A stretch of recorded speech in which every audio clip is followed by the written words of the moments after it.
Okay, this is a podcast that's going to focus on Australia, particularly the Nugan Bank and some royal commissions that were going in the late 70s, early 80s into the fraud, money laundering, evidence of CIA involvement with the Office of Naval Intelligence, Task Force 157, led by Ted Shackley's team, the secret team, with evidence of arms and drugs and money laundering. It also is in partnership with the Mafia in the USA and Australia, and I'm going to demonstrate to you that there was the Knights of Malta, a special branch of the Knights of Malta run by the Gambino Mafia.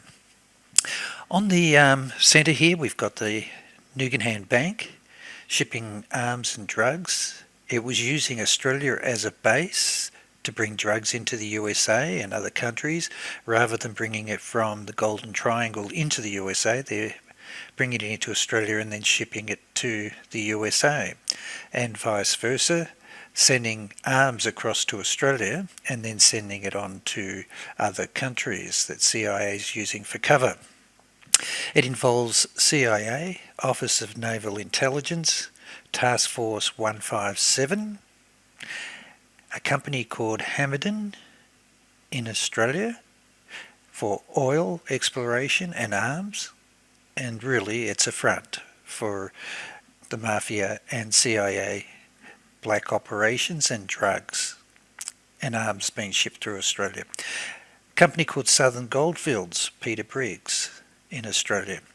Michael Riconosciuto has provided complete summaries to me over 21 years that his company, Recovery Technology, was in the business of recovering precious metals through the mining, and it was a partnership he had set up with Paul Marasca, and they were doing a lot of gold processing over at Perth Mint in Australia through Peter Briggs's company Goldfields. We'll touch these because it comes into two royal commissions. We've also got Robert Booth Nichols' Meridian Arms Corp and also Meridian International Logistics, which is in partnership with the Gambino Mafia for the sale of automatic machine guns to the Australian anti-terrorism group and also armed forces, and also to the Kuwait government, and also to the Philippines and other countries in Asia. We also have Wackenhut Cabzon Arms, which is a partnership between Meridian Arms, and it's actually also sending machine guns with night scopes for the Iran-Contra, and together with artillery shells that are being used for let's say stockpiling for NATO, but also for Iraq and Iran. Cabazon Casino. It is run by John Phillips Nichols, but also his son, John Paul Nichols, who's in partnership with the Gambino Mafia. And this is new evidence that I'll present to you right up front so that you can see the importance of Danny Casolaro's investigations.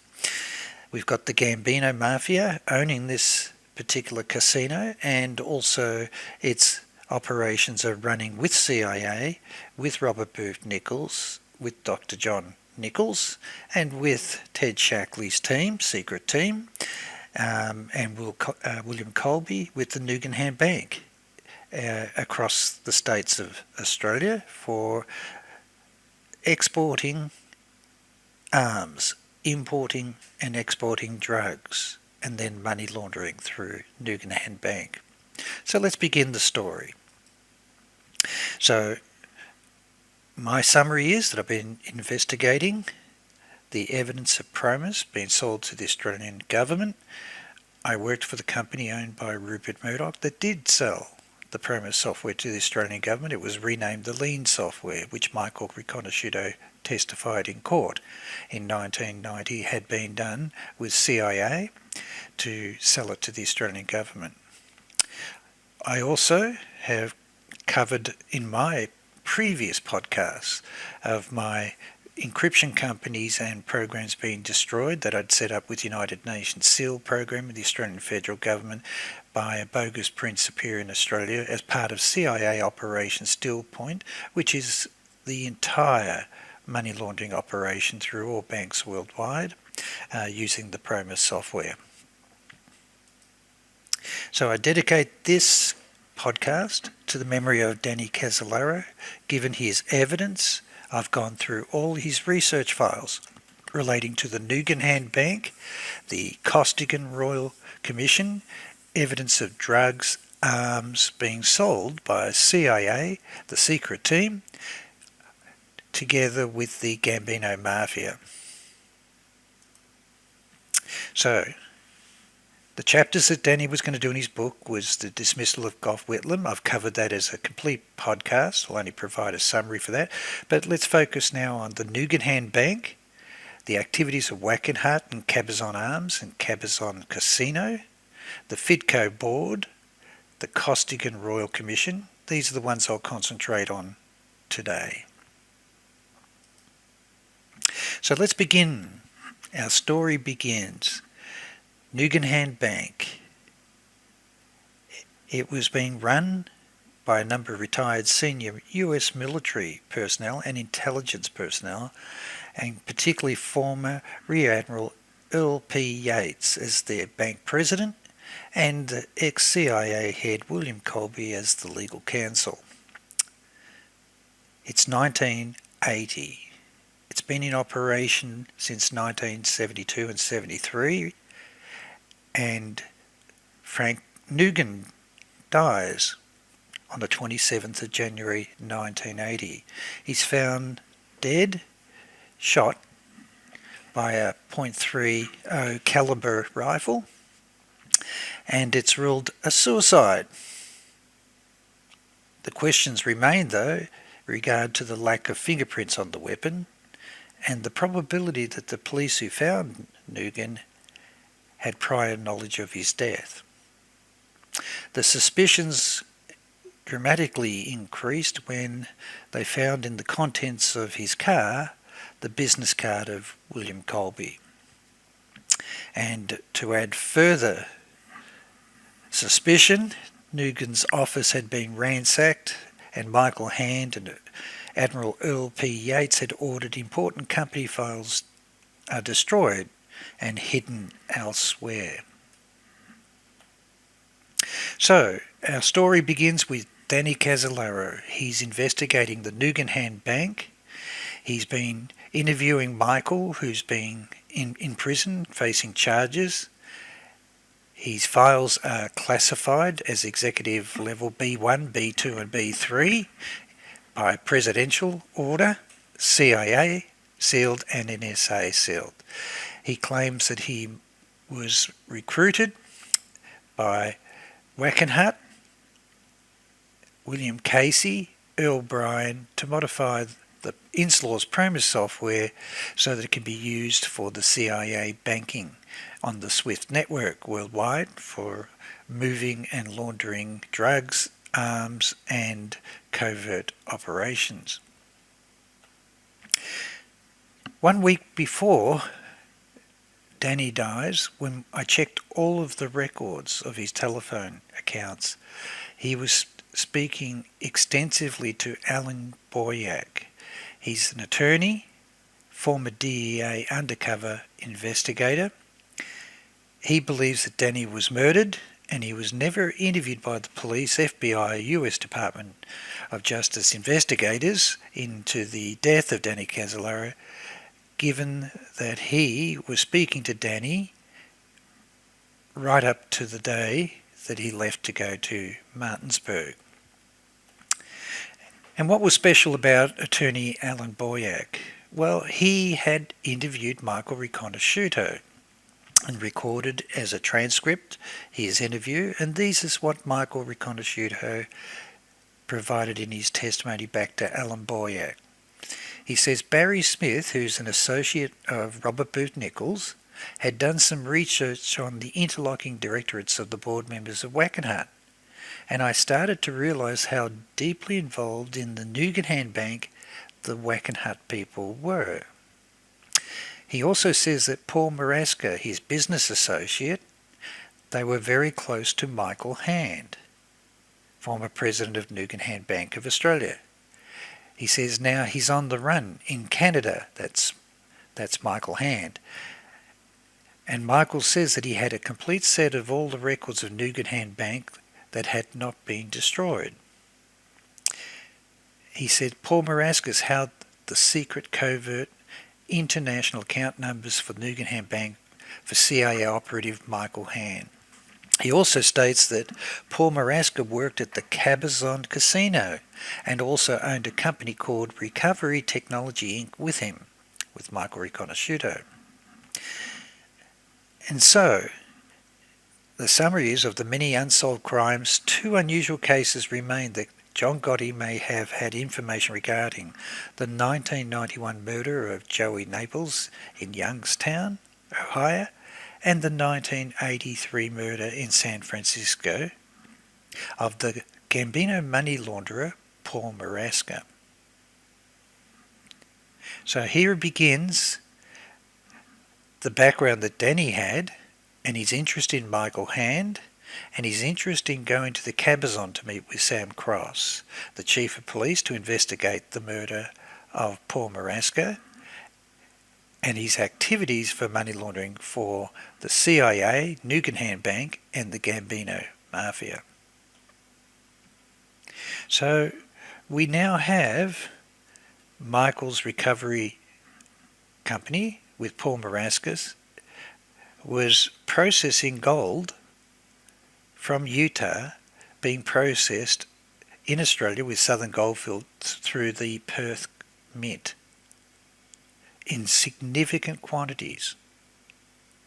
We also have Michael working closely with Meridian Arms and Wackenhut Cabazon in R&D, and Michael had gone to Australia throughout the early 80s with Robert Booth Nichols in terms of contracts that both Wackenhut, FMC and Meridian had with the Australian government for the refurbishment of the M113 personnel carriers. But other activities that Robert Booth Nichols is doing relates to arms and drugs with his relationship with the Gambino Mafia. So, Sam Cross has been interviewed, and he states categorically that he believes Danny was murdered. He was scheduled to meet him on the Saturday, and Danny was going to bring his briefcase with him, and they were going to meet at a restaurant on the border of Virginia and Washington, D.C. Sam Cross was never interviewed by the police, Martinsburg Police, FBI, or US Department of Justice. So this is the information that I found through my research. I found a newspaper article dated June 1982. It turns out that a lady by the name of Roberta Marson was suing John Paul Nichols, who's the son of John Philip Nichols, Dr. John Philip Nichols. She had loaned him $50,000 on the conditions of paying 18.25% interest for setting up the Cabazon Casino. It turns out that she's the wife of Thomas Marson in the Gambino Mafia. If you read the article, you'll find that also there is Zangari, Rocco Zangari, who's affiliated with the Los Angeles Mafia. And the terms of the conditions of the investment and contract was that he'd be running the Cabazon Casino with Tommy Marson as a partnership with Dr. John P. Nichols and his son. So we have definitive evidence that it's the Mafia who own the Cabazon Casino with Dr. John P. Nichols and the Cabazon Indian tribe. And this is where Paul Maraska was working and assisting Michael Hand to move the funds from Nugan Hand Bank to launder the arms and drugs through the casinos. Here's a photograph of Thomas Marsden. This is Frank Sinatra with his arm around all of them, and the godfather of the Gambino, Carlo Gambino, and Jimmy the Weasel Fratiano. Now, these names are going to be significant for the Nugan Hand Bank activities in Australia and the royal commissions into drugs and weapons being sold and laundered through Nugan Hand Bank. The name Tommy Marsden and Jimmy the Weasel Fratiano is significant for the links of activities with Michael Hand. So that substantiates independently. I'm coming back from Australia and we'll show you the links back to the testimony Michael has given to his attorney that's been recorded, that Michael Hand was moving the funds out of the Nugan Hand Bank using Paul Maraska, his banker, who was also working for the Gambino Mafia to assist them with their operations through the Cabazon Casino. Here's the article showing that Paul Maraska was murdered. He was hogtied. Murdered. Not only was he murdered, but also 2 other people were murdered, given that they had the secret codes for the Nugan Hand Bank accounts.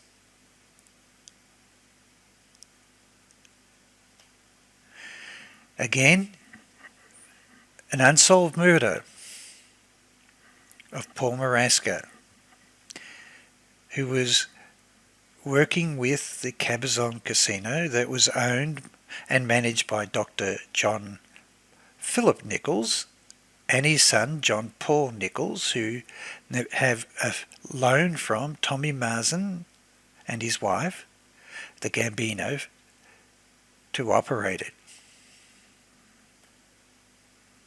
So we have a definitive link between the Gambino Mafia and the Cabazon Casino. The Whack and Hut is CIA, run with John Philip Nichols, and Meridian Arms with Robert Booth Nichols, and also with a Mafia director from the Gambinos, which I'll show you shortly. So we have a company here that has business in moving gold, processing of gold from mines from Utah through the Perth Mint in Australia with Peter Briggs through Southern Goldfields. And we have lots of evidence that is in the newspapers and also in Royal Commission reports that Nugan Hand Bank with Michael Hand is really run by CIA and the Office of Naval Intelligence with the Gambino Mafia for moving all the drugs out of the Golden Triangle, and also from the Medellin cartel from South America with cocaine, and also huge arms transactions taking place. So let's keep going as I bring all evidence from Australia back to the Whack and Hut Cabazon Casino with the Gambino Mafia with the CIA. In the last week, Danny was talking for over an hour with Richard Stavin, who was one of the former attorneys with the US Department of Justice that was exposing the corruption within, that there were officials within the Department of Justice leaking information about their investigations into organised crime, particularly matters relating to Robert Booth Nichols. Danny also spent an hour and a half on the phone a few days before he went down to Martinsburg speaking to Thomas Gates, who had an investigation against the Gambino Mafia involved in stock fraud and money laundering and infiltration of MCA, and had caught on taped eavesdropping recordings of the FBI conversations between Robert Booth Nichols and the Gambino Mafia, providing information. So their investigation found that Robert Booth Nichols had a license to carry concealed guns and a submachine gun. He also is the chairman of Meridian Arms Corporation and Meridian Logistics International. It also confirms in their investigations he's involved in the research and development of blowback weapons and advanced destructive weapons, air fuel bomb, and also confirms that Robert Booth Nichols owns a property in Australia. So we have one of them on the ground with property, a house located in Australia, in Queensland. It also confirms that Robert Booth Nichols owns an apartment in England at 5 Half Moon Street, Mayfair, London. My previous podcast confirms categorically that that's the address, the same address where they interviewed Sir Harry Gillam, who was selling all of the loans, the $4 billion loans affair that destroyed the Gough Whitlam government. He was interviewed at his apartment at 5 Half Moon Street, Mayfair, London, and sold the documents that brought down the Whitlam government. And that was one of the areas where Robert Booth Nichols was working with Frank Colucci and Ted Shackley and Michael Hand and two former MI6 agents to destroy the Australian government. The other thing it confirms is that Robert Booth Nichols also owns properties in the United States, Italy and France. So let's move. This is what it says in the investigation, and I got this from Danny's files. It is the fact that they were doing a wiretap and they were investigating Eugene Frank Giaquinto. He's the president of Home Entertainment Division of MCA Universal. He's associated with John Gotti, boss of the Gambino LCN family, Los Angeles, and Edward Sciandra, the underboss of the Buffalino Los Angeles family. So it talks about that Giaquinto has described Robert Booth Nichols as a government man. It turns out FBI had intercepted a conversation on the phone where Nichols told Giaquinto that he had a Treasury identification, a US Treasury identification. FBI has determined that Nichols has an international firearms license for the sale of automatic weapons and believes that Nichols may be an international confidence man who has convinced Giaquinto that he can obtain defence contracts with foreign governments. And so we have the beginnings of Robert Booth Nichols in conversations with key officials, and it turns out that Eugene Frank Giaquinto is a director of Meridian International Logistics. So selling arms to foreign governments involves members of the Gambino Mafia with Robert Booth Nichols. This is the court case documents that Danny CASOLARO had in his files. It says quite categorically that Robert Booth Nichols owns Meridian Arms Corporation, and shortly before the February 10th of 1989, Thomas Gates directly contacted and published to the Australian Federal Police in Canberra, Brisbane, Queensland, Australia, and other foreign nationals in Innisfail, Queensland, that's very far north Queensland, and foreign nationals in Brisbane, Queensland, and to individuals in Tokyo and Japan, stating that Meridian International Logistics was guilty of 500 million share fraud. That's what the investigation was about. Also says that Meridian International Logistics and its officers had participated in a Sydney-based confidence scheme in 1982, and this is critical to our story of Nugan Bank, and it's called the Costigan Royal Commission, named after the Queen Chancellor, Frank Costigan. It also states here that Meridian International Logistics and officers were involved with the Gambino crime family, the Mafia and the Yakuza. So this is the information that Danny has in his files as he's investigating the involvement of Robert Booth Nichols in all matters in the US and particularly Australia. It says here that the FBI was investigating Martin Bacow, also known by various names, to have influence with the Teamsters General President Jackie Presser and other officials involved in the entertainment industry.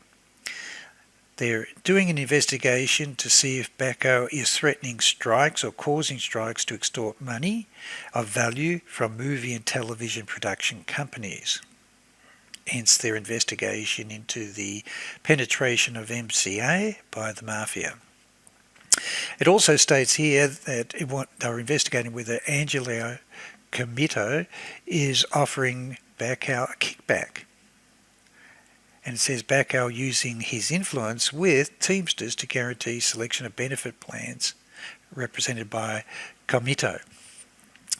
It also says there are suspects: Michael Delgazo, Russell Masetta, Eugene Frank Giaquinto, James Anthony Santangelo, Earl Bush, and this one I want you to remember, Michael Rudy Tham.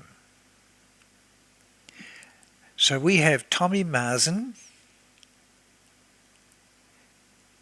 we have Jimmy the Weasel Fratellino, and also Michael Rudy Tham in all the areas that Robert Booth Nichols is involved with his company Meridian Arms, Cabazon Arms, the Cabazon Casino, and the contracts which they have in Australia.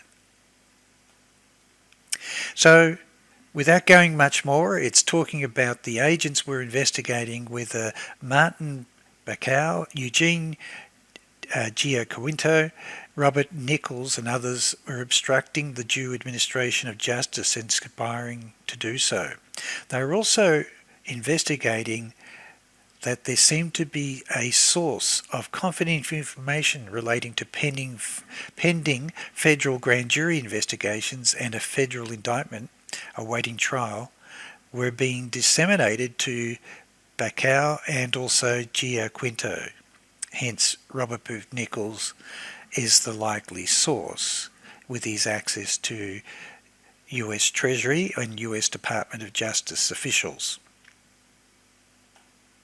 So here's the picture of Robert Booth Nichols acting in his role in Under Siege with Steven Seagal movie. And this is the same man that came to Australia and threatened my life when I was investigating the PROMIS software and communicating directly with Michael by letter in prison in 2004. So we now begin the story. We've got Robert Booth Nichols owns properties in Australia, a house in Australia in Queensland. He has company, Meridian Arms and International, that are trying to sell machine guns and automatic pistols to the Australian Defence Forces and the anti-terrorism group. Also, he's got links with the Gambino Mafia with their links into casinos and the shipments of drugs, heroin, cocaine into Australia, and also export of weapons, and in partnership with the CIA and Office of Naval Intelligence. And over here we've got the companies in Australia that are involved with the money laundering operations and the weapons deals and the drug deals. So, this is what Michael had mentioned to Danny. In Australia, the 100 million Narangba arms deal. It involves the Costigan Royal Commission. Now, I've interviewed Michael extensively. He's written to me from prison. I've interviewed him on telephone probably 1,000 times in 21 years. And he consistently tells me that Robert Booth Nichols was a major suspect within the Costigan Royal Commission, and it was shut down by intelligence given it was going to expose all of the arms and drugs that CIA and the Gambino Mafia were involved in. Here is the handwritten note of Danny CASOLARO. It details the Brisbane Courier article in 1983 written by Brian Bolton, who's a journalist in Queensland. It's talking about an arms plan link to the painters and dockers, which is part of the Costigan Royal Commission's inquiries. The painters and dockers run the shipping docks, the naval docklands, and of course any shipments of drugs and arms can come in and out through the infiltration of the marine unions. And that's exactly what Ed Wilson's job was when he was running Consultants International and working for the Office of Naval Intelligence and CIA, was to infiltrate the mariners' unions. It says here the Queensland government was about to give 100 million support with investors to set up a munitions factory at Nagaramba, and it's north of Brisbane, and it was being exposed by the Costigan Royal Commission. It was tied to the links of the Nugan Bank and the painters and dockers corruption investigation. So it involved the establishment of supplies to called Weapons Factory and north of Brisbane. And I know where that is. I lived very close to that only a few years ago, so I'm familiar with that area.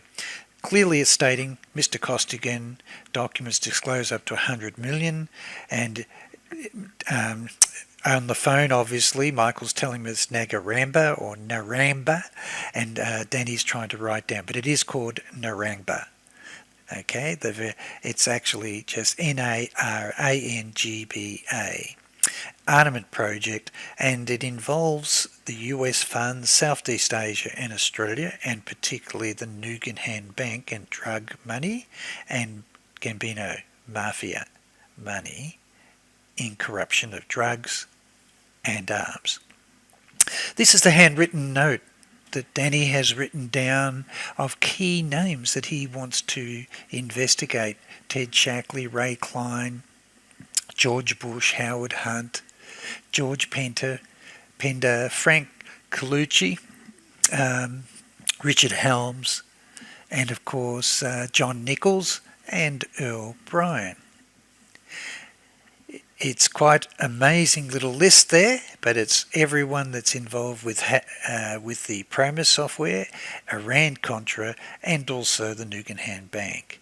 This is where Danny's notes are quite talking about an RBN's list of his deals and links with organised crime, big oil, and Danny says that this octopus is intelligence agencies worldwide. And that seems to be the evidence that's coming through loud and strong. Again, same party in here, but he's got Senator Byrd. He's got him down as part of the list with everyone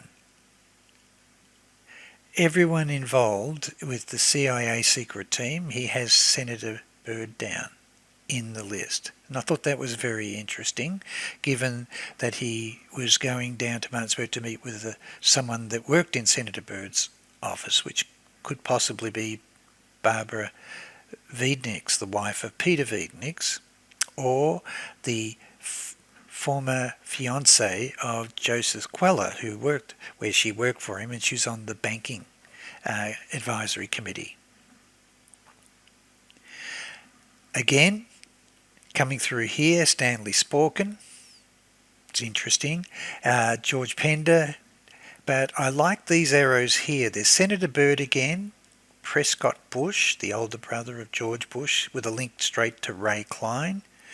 And this, an arrow going straight from John Gotti to Robert Booth Nichols. And of course it's Yakuza. He's got the links with Yakuza, the Mafia, Gambino Mafia, and he's also hooked in, of course, with the Chinese triads as well. And as you go through here, you've got John Nichols right up the top here, coming off with George Pender, Richard Helms, Ted Shackley.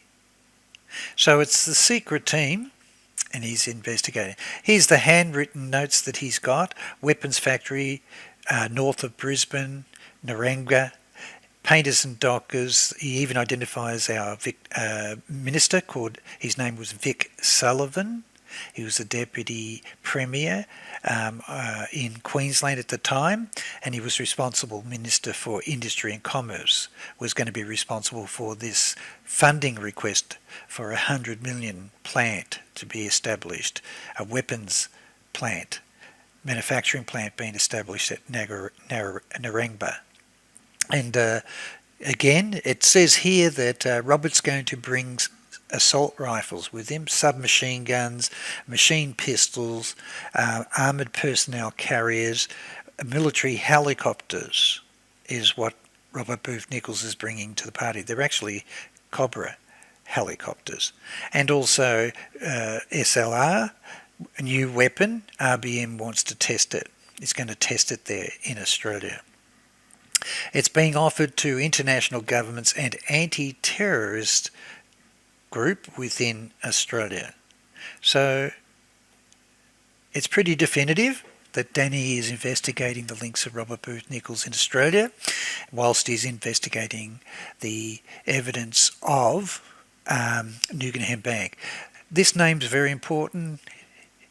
Michael has advised him that he was doing the mining deals with Paul Moraskis, with Peter Briggs, and it turns out the company was called Southern Goldfield, which was a mining company and processing exorbitant levels of gold that you can't possibly mine, which were coming from Utah to be processed through the Perth Mint. Also Harold Okamoto, i.e. the mentor to Robert Booth Nichols with Yakuza in Hawaii, and linked to the Narangba arms deal. So we've got quite a bit. There's another Australian here. I won't cover him at the moment. I'll do that as a separate podcast, but his name was Struan Robertson, and he was linked across from Queensland with the Coal Advisory Board and also an advisor to Stanford Research Institute. So, what else did Michael tell Danny? He told him about Frank Colucci working with Robert Booth Nichols, with CIA and MI6 agents, and orchestrated the $4 billion Arab loans affair to destroy the Whitlam government in 1975. And that I've proven. If you watch a previous podcast, I have definitive evidence that William Colby, Ted Shackley, Frank Colucci and Henry Kissinger, through Task Force 157, undermined the Prime Minister of Australia, Gough Whitlam, and the Federal Treasurer, Jim Cairns, to set him up in an Arab loan by a Saudi prince who William Colby had just seen 2 months earlier. Agreed to finance this loan for the Australian government with Jim Cairns' brother, Philip Cairns. And this is the gentleman, Harry Gillam, Sir Harry Gillam, sitting at his apartment at 5 Half Moon Street in Mayfair, together with Eric Cowles, who's a CIA MI6 assassin, has worked down in Mexico, is on top and intimately involved with Jim Cairns to set him up with the scam, with Robert Booth Nichols and Michael Hand playing a significant part in the production of the forged documents to allow for it to be a major scandal. And there, of course, are the key people. There's the Prince, Fayed Saud, and Michael Stevens, group captain, involved with MI6, who arranges this loan with CIA, together with Harry Gillam and Eric Cowles, to set up the Australian government to be destroyed. So Danny had done a good job on that. Watch a podcast. I'll show you in detail my previous podcast on the Loans Affair that was using Office of Naval Intelligence Task Force 157 and CIA to destroy the Australian democratically elected Whitlam government in 1975. So Danny's focus now is on Nugan Hand Bank, particularly Michael Hand. Michael has confirmed that he knows him and that Paul Maraska was moving the funds with Michael out of Australia from the Nugan Hand Bank when he fled. Michael was also looking into the Fidco company, which was an NSC cutout with George Pender, Robert Mayhew and Robert Booth Nichols as the key drivers with Clint Murchison. And basically Robert Booth Nichols sits on the boards of both companies.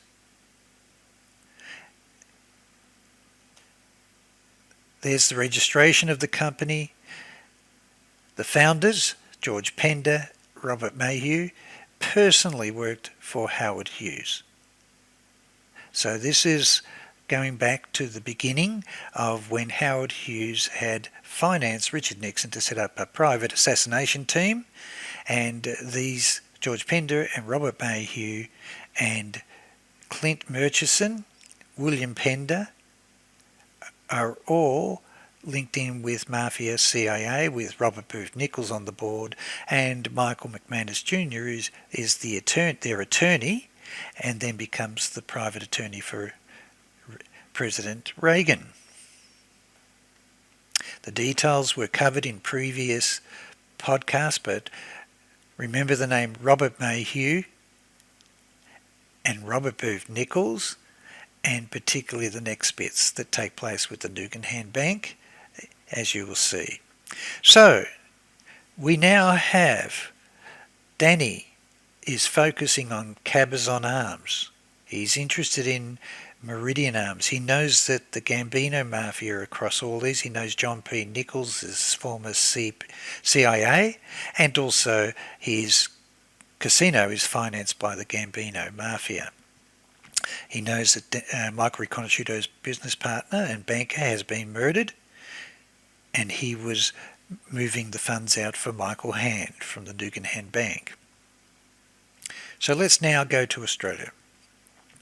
Before I get there, this is a letter written by Danny CASOLARO to his publisher, and the outline of what he's planning to do in writing the book and the justification for his expenditure for his trips overseas. I've highlighted the most important thing. He had planned to go to Sydney, Australia to meet with Bernie Houghton and the Costigan Royal Commission investigators and the Nugan Hand. He wanted to meet them firsthand so that he could get the evidence himself. He also was planning to meet with Michael Hand. He was also wanting to meet with Ed Wilson on the tail end of his trip. He was also going to Burma and Laos to meet with tribal leaders, particularly the testimony coming out that they're saying that Richard Armitage is the key person that was involved with the shipment of their heroin from the Golden Triangle. Also, he mentions over here that he's met and observing, he met with Danny Sheehan, the Christic Institute, and he's impressed with the work they're doing, particularly exposing the Contra cocaine network of the former intelligence officials, Cuban exiles and mercenaries, and he says several tentacles of the octopus I'm working on coincide with the Christic Institute's investigations and lawsuit. He's highlighted all the characters that are going to appear in his book.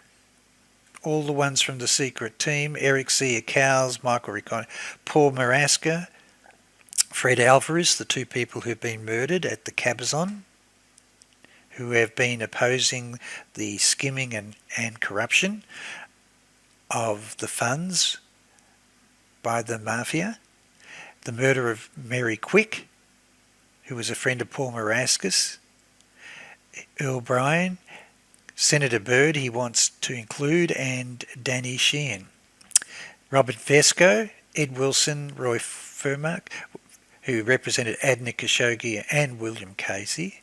Of course, the arms dealers, but I'll stay focused on the ones that are going to be overlapping now with the story. And Bernie Houghton, he wanted to go to Australia to meet Bernie Houghton. And also Michael Hand. He wanted to track them down. So his interest was definitely the Nugan Bank.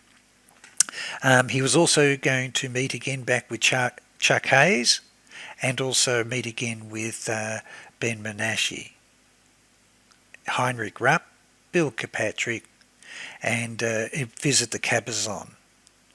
So he wanted to go across and meet the homicide investigators into the murder of Paul Maraskis and Fred Alvarez. And also he wanted to meet with the arms specialist Peter Sikorsky, who was a personal friend of Robert Booth Nichols. So, moving on, we know that the Royal Commission investigators, I'm now going to present their findings, is what Danny wanted to go to Australia to see and get firsthand. I'll make a note here, he was going to go to Burma, Thailand and Laos to meet with tribal leaders, Kuwait City. He was going to go across to Kuwait City, Saudi Arabia, Egypt and Tanzania, Brussels, Zurich, and of course finish the trip off with Ed Wilson. Again, he's impressed with Danny Sheehan's work, particularly the Pentagon Papers and exposing the secret team in the Iran-Contra scandal. So, this is his summary, in his summary of his book that he's going to write. The enterprise moved drugs, guns and money to ever-changing temples of power in different parts of the world, the geography changing with political climate unless the political climate could be changed to suit the enterprise. According to Danger Man, Michael Riccone, two other agents of influence and a former Israeli agent. But no one is supposed to talk about it, and the Danger Man told me again of his best friend Paul, who had been murdered in San Francisco almost 10 years earlier. Paul was the best there was as a money mover. The access codes manoeuvred were offshore accounts accounting to over $1 billion. So there's your motive for killing Paul Maraskis, is that he had moved over $1 billion.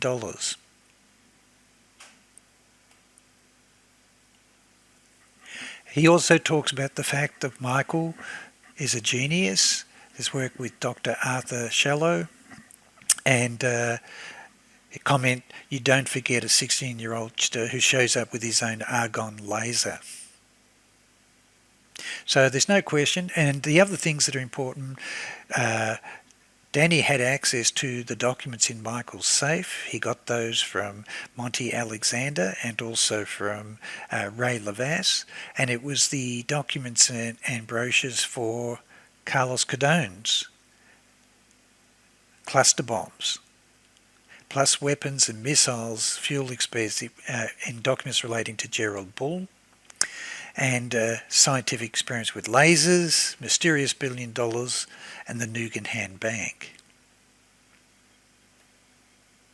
He also confirms John Philip Nichols didn't howl under 12 full moons before a gambling the gambling was underway, and the desert night. People flocked from all over to the Indigo Bingo and to the poker casino. Under a major corporation's umbrella subsidy, later to be named Cabazon Arms, the gun runners and money trainers soon arrived, the weapon makers and the generals from Babylon, Contra resuppliers, covert operatives from east and west, and dope dealers, the mobsters and murderers. So Danny has his book, he's got plenty of evidence, so let's now take that diagram I've given you and we'll move it from Cabazon Arms Associates to a multi-million-dollar laundered payment to the Iranians to delay the release of hostages, dope and dirty money, weapons of mass destruction with Gerald Ball, Ishran Barghouti, and of course all involving the Nugan Bank for the money laundering. So, even Danny had written his part of the story. In 1982, the body of 30-year-old Paul Moras was found hog-tied and fatally strangled. He'd been working with the Cabazon Arms confidants and reportedly access codes for offshore accounts containing hundreds of millions of dollars in drug money to be used for covert operations. Moraska's partner, who is one of the key sources for this story, claims to have scuttled Nugan operations, assumed control over all the funds. 2 years earlier, inland from Sydney, Frank Nugan's body was found slumped over his Mercedes sedan. His partner Michael Hand has been missing since investigations widened several months after Nugan's death. Two sources in this report knowledge of Michael Hand's whereabouts. And he does summarise that it was all about Pine Gap installation near Alice Springs, how a democracy could get rid of a prime minister, sack the security of Western Alliance, and the tentacle operations, the octopus in Angola, Rhodesia, Mozambique and Nigeria, and Chile, and politically correct decisions can cover the octopus for anything. Drug trafficking, independent arms dealing and murder. But what happened to the money? Nearly $1 billion. Alright, I'll skip ahead. Danny is well aware of the story.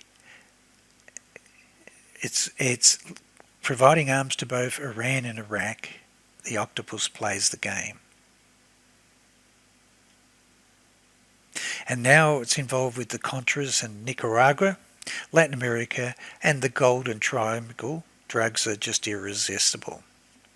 So a huge amount of money, several $1 billion was raised for the Afghan freedom fighters, the octopus, engaged in freedom fighters. Who else started to play this most dangerous game? How did the octopus stop it? I thought this part was very interesting as you go on through Danny's summaries, is that he's definitely saying here that there's a clever hand with Kuwait and Iraq and the Kuwaitis' OPEC decision, which goaded Saddam Hussein. His takeover role did the octopus play, and why was the BCCI suddenly a sacrificial goat?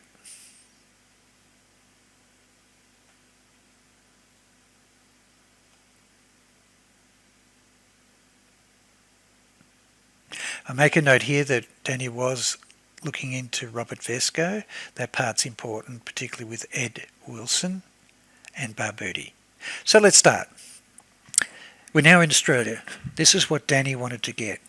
The cabinet documents on the inquiry into the Nugan group by the government of the Commonwealth of Australia summarises Nugan Bank was an Australian merchant bank, 1980, and it had the involvement of Central Intelligence Agency and organised crime. It confirms that it was founded by Francis John Nugan and Michael Hand and William Colby, who was CIA director from 1973 to 1976. So William Colby acting as their legal counsel. It confirms that Frank Nugan committed suicide in 1980 and the bank collapsed. Michael Hand fled Australia in June 1980 after financial authorities began investigating his role in the failure. So, opening up the Australian Confidential Department of Prime Minister and Cabinet documents. It's the Royal Commission of Inquiry into the Activities of Nugan Hand Group. So these are the correspondence and letters keeping the Prime Minister and Cabinet updated on any news that's breaking that's relevant to the investigation by the Royal Commissioners. And this is what I found. This is the key part. It was touched on in the report, it was slightly touched on in the media, but no one understood the significance of it. Police said that investigators working for the Williams Royal Commission on Drugs in 1980 had seized telexes which indicated dealings between Michael Hand, who was said to have worked for CIA in Vietnam, and the Sydney man, Henry Eugene Bartholomews. And this is significant for evidence of drugs and arms on a scale that you've never seen before. Who is he? Well, I went back and searched all the newspapers and he was arrested by the US authorities in 1974, shipping heroin across from Hong Kong and Thailand on a plane. So he lands in Honolulu. He's arrested with $4 million of heroin that he's trying to get into the United States. There are two Australians. One of them's a pilot, Charles John Davis, and Henry Eugene Bartholomews, a Sydney shipping executive. Federal agents arrested Bartholomews when he arrived by air from Hong Kong yesterday morning. This is wonderful. So he's been arrested in the US. Second one, another article I found, again, $4 million of heroin, but he runs Henry Eugene Bartholomews, a shipping executive from Sydney. So the agent said the arrest climaxed a 9-month crackdown on drug smuggling. Bartholomews was secretly indicted by a federal grand jury and held in lieu of $50,000 bail pending arraignment. Both men were accused of conspiracy to smuggle heroin into the USA. They found 4 pounds of heroin in a brown leather case among Bartholomew's luggage when it was unloaded at Honolulu Airport. It says here, federal narcotic agents said the luggage was not checked by Hong Kong Customs because the flight stopped there en route to Honolulu and baggage was not removed. So we now have that definitive evidence that a key contact in communications and liaising with Michael Hand is a drug courier of heroin coming in from Thailand and Hong Kong into the USA, and he's arrested by the US DEA. And so furthermore, nothing more said here except for it says that John Y. Lee, agent in charge of the Federal Drug Enforcement Administration Office, was responsible for the arrest. So they've got him coming in from Bangkok to Honolulu with heroin, and he's being charged for smuggling heroin. So now we know who he is, and he's then somehow released. He's released and he's back in Australia, and now he's running the biggest arms export business known to exist in Australia and worldwide.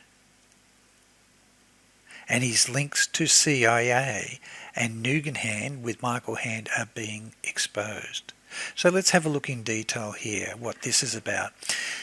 The Royal Commissioner into the Drug Trafficking, Mr. Justice Stewart, will report early next year on allegations that America's Central Intelligence Agency played a role in illicit activities of the failed Nugan Hand Bank.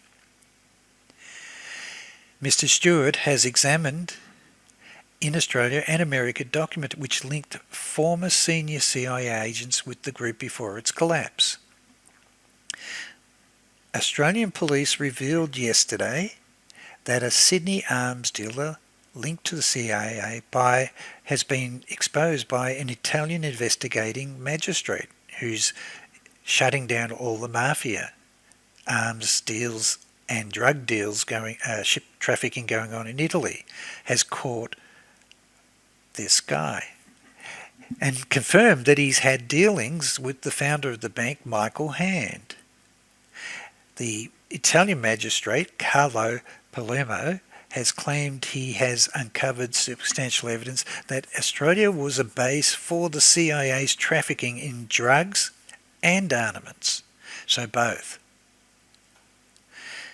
The police said that investigators working for the Williams Royal Commission on Drugs in 1980 seized telexes which indicated dealings between Hand, who was said to have worked for the CIA in Vietnam and Sydney, and a Sydney man, Henry Eugene Bartholomews. Now, the big breakthrough.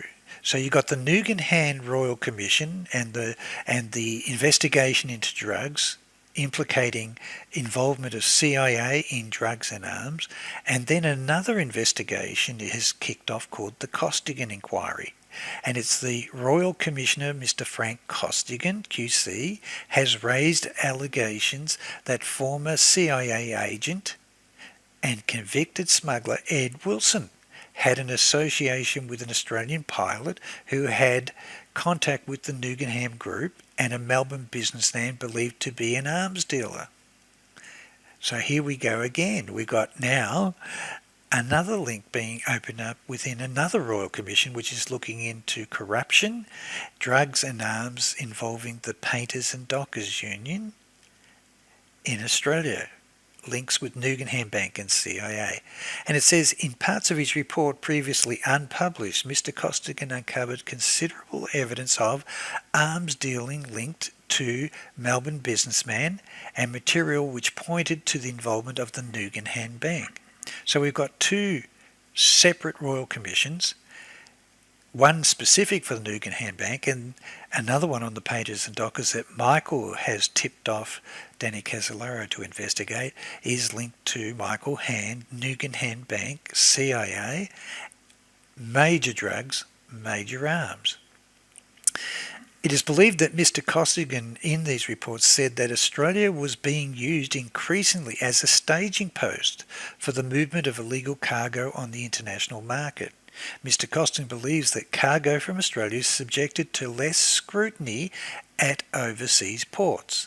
For instance, a shipment of drugs from Australia has much less chance of being checked at a US port than if it had come from Asia or the Middle East. So the drugs coming in from the Golden Triangle by Ted Shackley's team with the Nugan Hand Bank, they're flying into Australia, and of course they can land at Pine Gap. And then it's shipped out of Australia to the US, and it's got less chance of being intercepted because the security and scrutiny isn't as great when cargo's coming from Australia. So the Commonwealth New South Wales Joint Task Force on Drug Trafficking reported last year that in its investigations, Nugan Hand found many links between individuals connected with the bank and individuals connected in very significant ways with US intelligence organisations, specifically the CIA and the Office of Naval Intelligence. So there you have it. There was overwhelming evidence of CIA Office of Naval Intelligence working with organised crime in Australia, trafficking drugs and arms. The findings of the task force set up in 1980 after recommendation from the Woodward Royal Commission, so we've got another Woodward Royal Commission, caused the CIA to protest to the Australian government through the Australian Security Intelligence Organisation called ASIO. So clearly CIA's upset that the Royal Commissioners are exposing all their activities in drugs and arms, and they're putting pressure, political pressure, through ASIO back onto the Royal Commissioner and the government ministers. And it says here that the CIA says there was inaccurate naming by the task force of 2 CIA officers, and claims the CIA had not cooperated with the task force investigators. And this is coming through loud and strong with the letters from the Royal Commissioners, the investigators, that CIA is refusing to cooperate with Australian authorities. That's when the Foreign Minister, Mr. Hayden, said in 1982, when he was opposition leader, that he had rejected assurances from the US Vice President, Mr. Bush, that the CIA had not interfered in Australian politics or been involved in the Nugan Bank. They had denied they were involved with the loans affair and the dismissal of Gough Whitlam, and we've proven it from Michael's evidence, Michael Riconosciuto's evidence, that they did. It was Ted Shackley, Frank Colucci, Robert Booth Nichols, Henry Kissinger, and some former MI6 agents with Michael Hand had destroyed the Whitlam government. So they lied on that, and they're clearly lying about this. Mr. Hayden said the assurances given by Mr. Bush could not be accepted unless Mr. Bush had personally investigated the allegations about CIA activities, which he had not. The deputy leader of ALP, Mr. Bowen at the time, said in November 82 that finding out if intelligence agencies had been more interested in crime than in intelligence was a serious question. So I don't think now, with hindsight, that Mr. Bush Vice President Bush had any intentions of cooperating with the Australian authorities on the overwhelming evidence that CIA and Office of Naval Intelligence were involved in arms and drugs trafficking. This part's very important. The task force found that Ed Wilson, a CIA agent from 1955 until 1971, supplied in 1975 weapons and ammunition to Michael Hand in Africa. And according to the task force, Frank Nugan, who was found by coroner to have committed suicide, had written in 1975 of the supply of recoilless rifles, mortars, grenade launchers and machine guns to obviously non-government forces in Africa. The task force found that Nugan Hand was alleged to have involvement in the sale of United States Navy of a spy ship to the Iranian government. The report also said activities associates from 1960s through to 1980s of Morris Bernard Houghton, who established the bank's Saudi Arabian branch, suggested an intimate connection with US Armed Service personnel and individuals, and then formally highly placed in the US intelligence community, and at least one former senior member of the Australians' own ASIO, our own intelligence agency.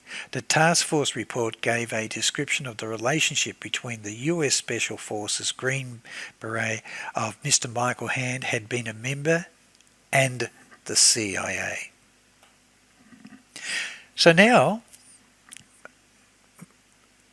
Michael Riconosciuto has told Danny, look at the evidence involving corruption of drugs, arms, money laundering activities in the Narangba arms deal that's being exposed as part of the Costigan Royal Commission into trafficking of drugs and arms by the Painters and Dockers Union. And this is what The Age says after interviewing Mr. Frank Costigan. An Australian criminal organisation with unlimited supplies of firearms has been selling weapons to crime syndicates overseas, terrorist organisations and dissident ethnic groups unchecked by police and government agencies for many years. When the request was made early in 1979, it was claimed that the organisation had turned South Australia into an illegal arsenal, available to anyone willing to pay the price.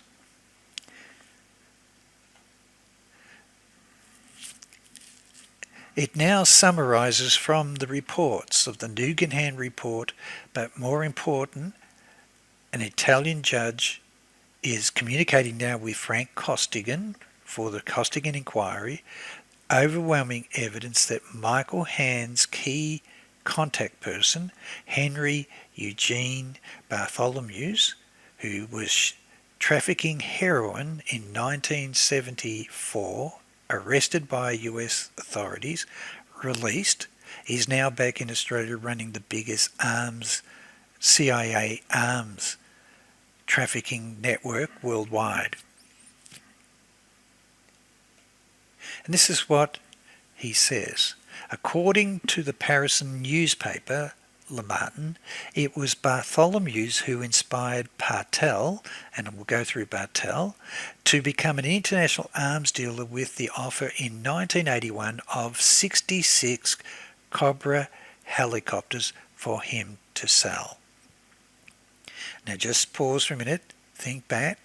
Danny's notes show that Robert Booth Nichols was going to be selling machine guns, machine pistols, new and testing out a new sniper rifle, and also wanting to sell helicopters, the Cobra helicopters. So Bartholomews is alleged to have put together the atomic bombs deal in April 1982. Now listen to this. We have a guy, an Australian, working with Michael Hand, trafficking heroin into the US, arrested, released, comes back to Australia, and now is involved in the sale of atomic bombs and weapons to all parties worldwide. And apparently he was willing to sell access to nuclear bombs, atomic bombs, enriched uranium, as long as they did not go to South Africa or Israel. So this is breaking news, as one of the top judges in Italy is arresting and shutting down key mafia organisations involved in drugs and arms. Telexes sent from 3 different Sydney telexes revealed that December 1982, Bartholomews was offering for sale 4 brand new European-built minesweepers, fully and totally equipped with every modern facility, each costing $52 million. How do you go from being just a courier for heroin to now being the biggest supplier of unlimited arms?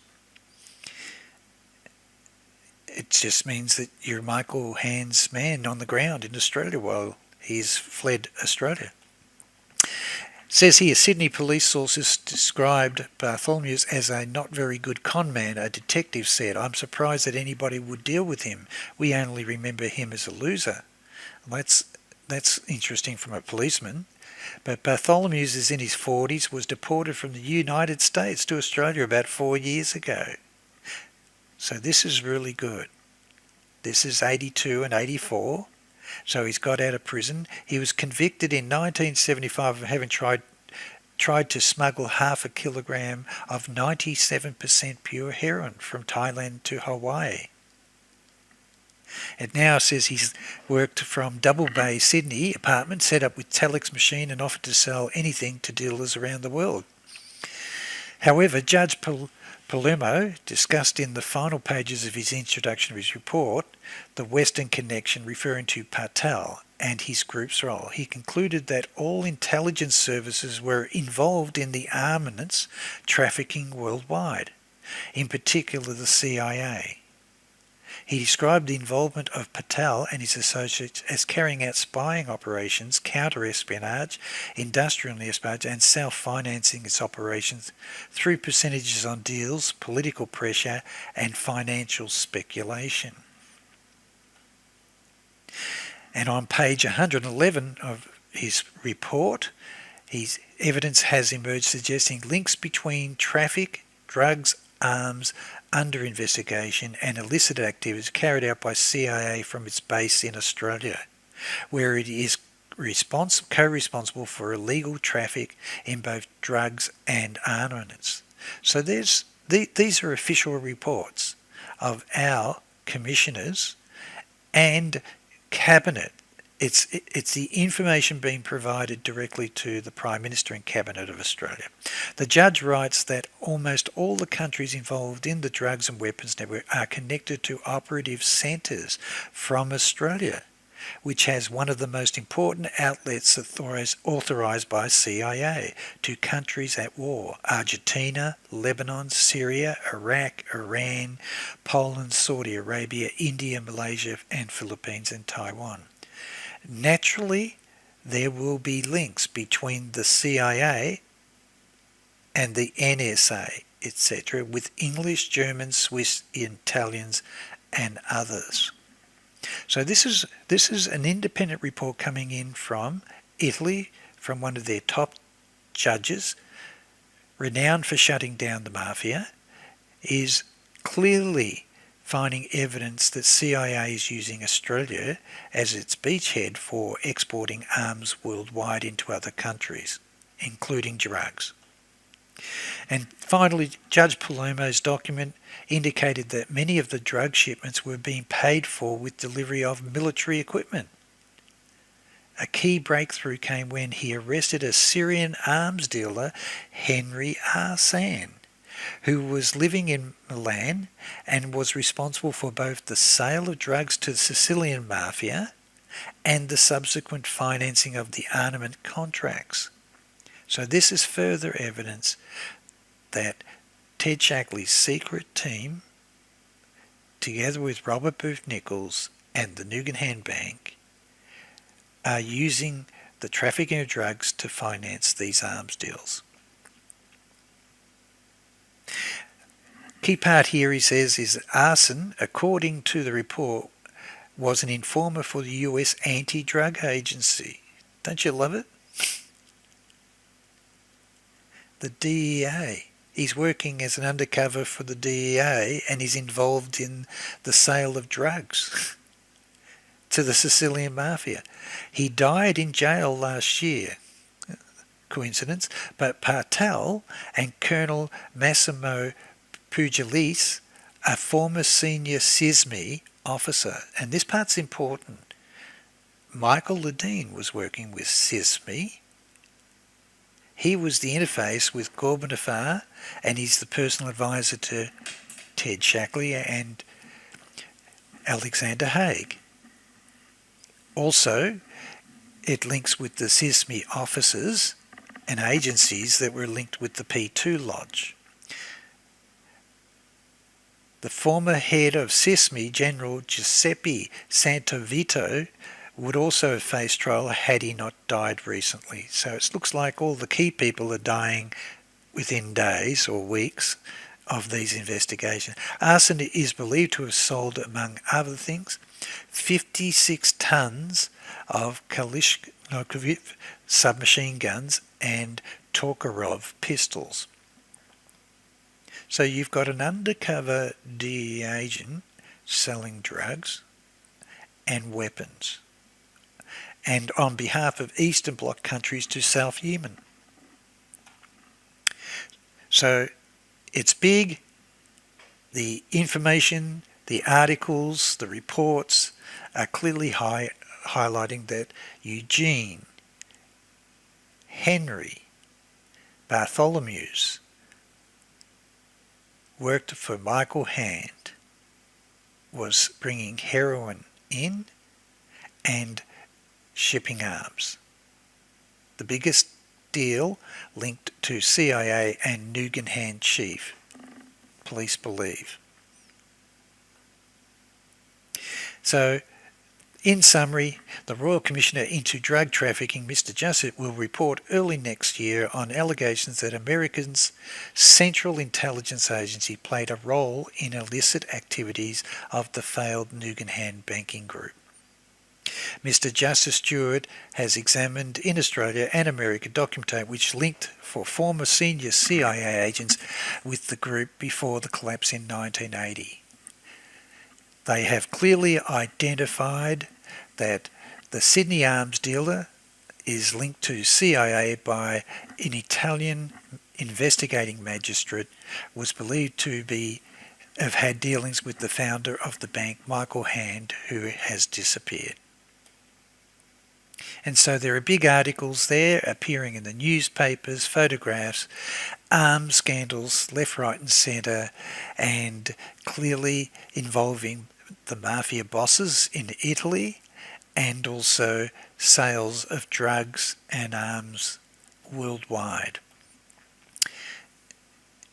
Even though it's a little bit blurred there, it's interesting that all the key evidence and reports and newspapers, you can't get a clean copy of them. Interesting that they just seem to disappear, or if they're available, they'll give you the worst scan possible. Anyway, it says Bartholomew was alleged to have sent to the principal of Italian-based organisation known as Glauco Partel, and the judge linked Partel and several men named as being involved in arms dealing with the Italian military counter-espionage group SISMI. Partel, 57, was a Roman engineer and missiles expert said to have worked with United States National Security Agency, NSA, and the British Intelligence Service. Isn't this just amazing? With which he collaborated during the Falklands War.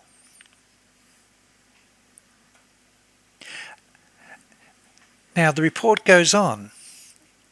Not only was it Michael Hand's key person, Eugene Henry Bartholomew's, but it says that others that feature in the allegation include Robert Trimboli, who is one of our biggest drug trafficking heads. According to his former associate, Trimboli became involved in his international illegal arms trafficking network. He was being invited to be part of that, laundering the drugs so they can finance arms for terrorist groups worldwide. And it says here Frank Nugan and Michael Hand, the principals of the Nugan Hand Group, were subject to 14 separate allegations about arms trafficking, all of which were rejected or held to be insubstantial by the Royal Commission into the group. How could that be? Arms dealer linked to CIA, Nugan Hand Bank. The evidence is coming. We got no cooperation with CIA in the USA, and yet independent judges and investigators are finding that it's all coming out of Australia with the CIA. The task force found that Ed Wilson, a CIA agent supplied weapons and ammunition to Michael Hand in Africa. I think I covered that before, so that's just been repeated in another Commission's report.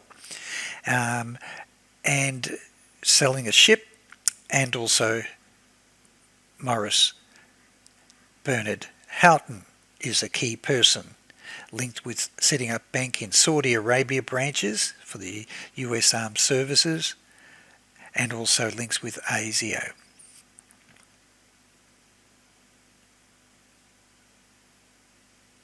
Also says that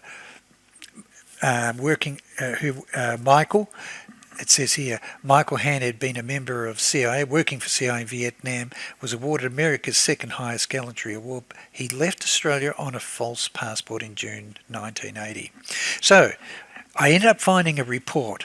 It's interesting that all of the scans of the newspapers are so poor that no one would be able to find it, and the reports into the evidence are not published.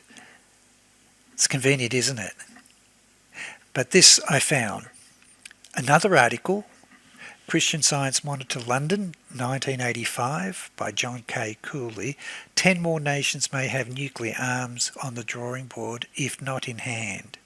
And it confirms that there is a gang of international drug and arms traffickers and alleged Western intelligence officials are dangling bait before Italy, documents provided by Italian Judge Carlo Palermo. 3 atomic bombs, referred to as the toys in italics, offered to Syria between 1980 and 1982 by an official of the former Nugan Bank in Australia. The bank was cited by Wall Street Journal reports in 1983 as a suspected cover for CIA activities. It then goes on, telex, it says here the telex shows that Saudi Sheikh Awani Al Faisal deposited some 800 million in Deutsche Bank to pay for the bombs. But the buyers shied away when Israeli and South African agents apparently learned or were told of the proposed transaction. What did exist, the Italian records show, was a large quantity of enriched uranium, said to have been stolen from French stocks and offered to Iraq by the traffickers. It goes on to say, clearly, and now this is something you can read. It says statements by Patel and documents in his possession seized by the Italian authorities. The atomic bomb offer was initiated in early 1982 by Eugene Bartholomews of Sydney, Australia, who Patel said had ties to American intelligence services. Bartholomews also appears to have been the source of conventional arms, a number of deals that Patel had brokered. Over the following months, at the behest of Bartholomews, Patel contacted several middlemen with close ties to various Middle Eastern states. It says the most chilling are descriptions of Patel's visit to Iraq in March 1982 with an associate and co-offended in the case, Egyptian-born Ivan Galilios. In a series of cables dated March 30 to Bartholomews in Sydney, Patel linked the Palestinian Liberation Organisation, PLO, to the 3 toys, a term considered by Palermo and others have examined his dossier to be code for 3 atom bombs. I think the key part here is the evidence and memos are tying Eugene Henry Bartholomews with Michael Hand, CIA, for the supply of significant US military weapons to Iraq, Iran, the PLO, South Africa. He goes on to say that Bartholomews on the visit, Patel stated explicitly that Iraq was interested in obtaining plutonium. As for the offers submitted to Iraq, the chief armist told us they are interested in SAM-7 surface-to-air missiles, mortars, AH-1s, Cobra helicopters armed with tows, wire-guided anti-tank missiles, plutonium, Glauco's secret rocket system. So there's definitive evidence of memos, links going back to Michael Hand's man, Eugene Henry Bartholomews. So there's the first evidence of a person linked directly to Michael Hand, Nugan Bank and CIA, internally done by investigators in Australia and externally complemented and supported by an Italian magistrate who's investigating significant mafia, organised crime, trafficking of drugs and arms to countries worldwide. So Danny was looking at Nugan Bank, Danny was looking into Wackenhut, Cabazon Arms, Danny was looking into Fidco, Robert Booth Nichols is turning up in all three places, plus the Costigan Royal Commission.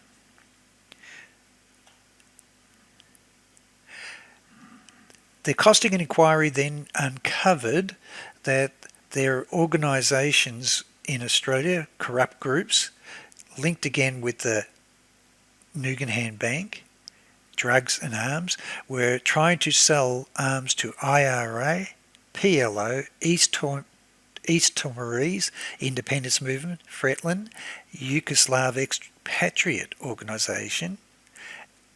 The IRA link with Australian gun runners was proved to be when a submachine gun stolen from a South Australian military base was captured by the British forces in Ulster.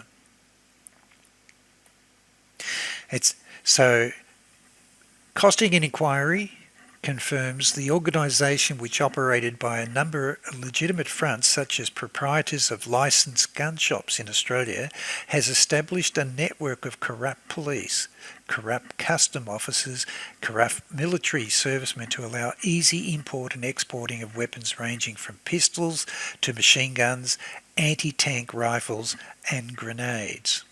So the Royal Commissioner, who was investigating the activities of the painters and doctor, Mr. Frank Costigan, had concluded that Australia was being used increasingly as a transit point for the movement of illicit cargo on the international market. He then reconfirms the Italians investigating had named the Australian dealer involved in this, had CIA connections, Henry Eugene Bartholomew's, for attempting to sell 3 atomic bombs to the Saudi Arabians and 82 Exocet missiles to the Argentinians at the height of the Falklands crisis. He also reconfirms publicly with his reports a former CIA agent, Edwardson, was arrested in the United States for alleged gun running, visited Melbourne and was associated with an Australian civilian pilot who had been operating in Asia. So this is now the next person, the pilot that I've tracked down. The type of operations run by the pilot bears similarities to the way an organisation flew weapons in regular Air Force flights with the help of corrupt service personnel and sometimes in charter aircraft. The weapons were flown from Asia into Melbourne before diverting them to South Australian Arsenal by rail. The Commonwealth Police identified a route for smuggling guns into Australia in expensive funeral caskets of the type preferred by some ethnic communities. Members of this organisation were holding caches of weapons buried on farm properties on the peninsula and transferring them to ocean-going vessels owned by 1 or 2 brothers at the head of the syndicate. He then says that the 2 men were known as operators of a chain of Adelaide massage parlours in collaboration with well-known Sydney organised crime figure. That has to be Abby Saffron. All 3 are connected with the drug trade and well known to be behind the importation and distribution on a commercial scale of pornographic material. During one hearing, it was reported that he paid for a return airfare to Adelaide members of organisation proprietor of non-too affluent gun shop to visit America. When the Adelaide man returned to Australia, he began demonstrating a new exploding bullet suitable for assassinations and offered to fill orders. Police suspect that the Adelaide man was also the gang's contact between arms contracts from the US and the United Kingdom and the Australian underworld, the IRA and PLO and other terrorist cadres operating in Australia. He was also suspected of arranging overseas deals for the direct supply of weapons to Ireland and Middle East countries.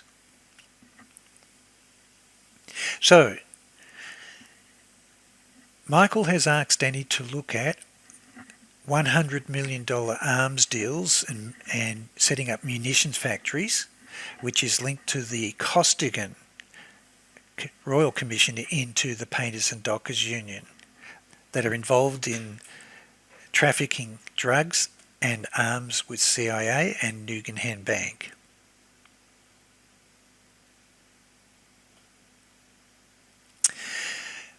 Costigan goes on to say, Australian tax avoidance firm tried to facilitate international arms deals worth millions of dollars with Thailand, Indonesia and Israel. He also says documents seized in an Australian Federal Police raid on a Sydney office at the weekend confirms gun-running contracts with Israeli weapons maker, Indonesia's state-owned Pertamina oil company and the Thai government. And then they uncovered evidence relating to the accounting firm Ward, Knight and Dunn, who were involved and exposed also in the Royal Commission, are linked to the Nugan Hand Bank. And it says here, Pertamina asks to meet Mr. Frank Ward, a partner in the firm, former director of the failed Nugan Hand Bank.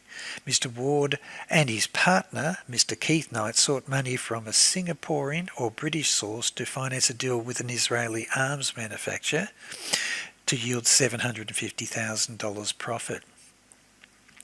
It goes on to talk about the accountants, Ward, Knight and Dunn, the accountants for Nugan Hand Bank, and Ward was a director of Nugan Hand with Michael Hand. Frank Nugan says that Mr. Frank Costigan, to justify finding that painters and dockers were made company directors as part of an enormous tax fraud. And this is the key now to the link to the evidence of Robert Booth Nichols' involvement with the scams in 1982 identified by FBI in their investigations occurring in Sydney, Australia, and also Queensland. It says here that Ward and Knight yesterday denied on oath any involvement with overseas arms deals. Mr. Ward was asked what he knew of a plan to supply ammunition from Australia to South Africa through Singapore. He said he thought a Nugan Hand principal, Mr. Michael Hand, had suggested such an operation involving the sale of Australian war surplus ammunition some years ago. So we've got Cabinet now receiving, the Prime Minister at the time is Robert Hawke, is getting a request for an extension. The commissioners now are convinced that there's overwhelming evidence of Nugan Hand Bank involved in arms and drugs and has been handling the laundering of funds for Mr. Asia, Terence Clark. And so the request has gone up to Mr. Hawke asking for extensions to their investigations into the Nugan Hand Bank and permission to travel to Singapore, Hong Kong, the USA, UK to follow up the evidence of involvement of intelligence agencies in the laundering and trafficking of drugs and arms. And so, as you can see, letters go up to Mr. Hawke, and Thursday Mr. Justice Stewart presented his second report under his Nugan Hand Terms of Reference and a further report on drug trafficking terms reference.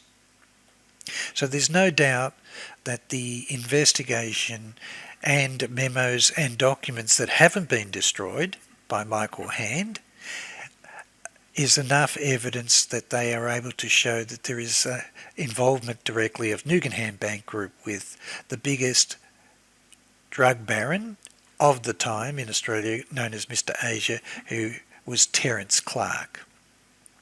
And down there it says, it is noticed that the extension is approved. Mr. Justice Stewart proposes to visit United States of America in 1985 and has agreed to such travel in connection with inquiries of the Nugan Hand Bank.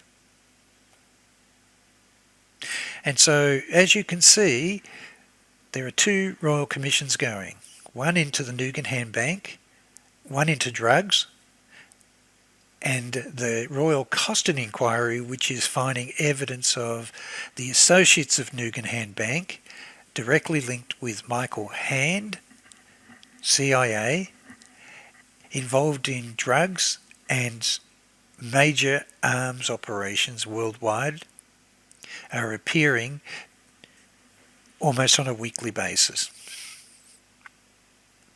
And the evidence seems to be pointing to confirmation that CIA is willing to cooperate on the activities of their agents, Ted Shackley, Thomas Clines, and Ed Wilson, Bernie Houghton, and of course their links to Mafia. So, pressure's been put on the commissioners to finish their reports, and they're asking for extensions given the overwhelming evidence that's actually now surfacing. And so as you can see, he's planning to go to investigate and interview Nugan Hand employees who reside in Honolulu and Los Angeles. So Edwin Black definitely is probably their top target. General Earl Cockey, I would say, even though he's based in Washington.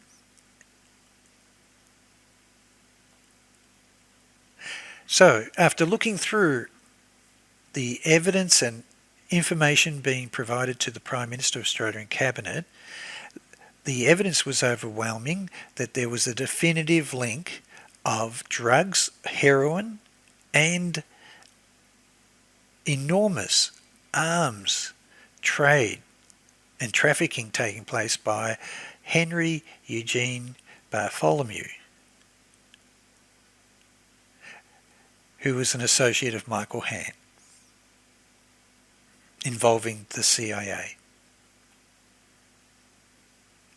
So the evidence is overwhelming that Michael Hand fled and Nugan Hand Bank was being used by Ed Wilson, who was working with Task Force 157, Office of Naval Intelligence, together with Michael Hand, were supplying arms worldwide and laundering drugs to finance these operations, covert operations through Australia.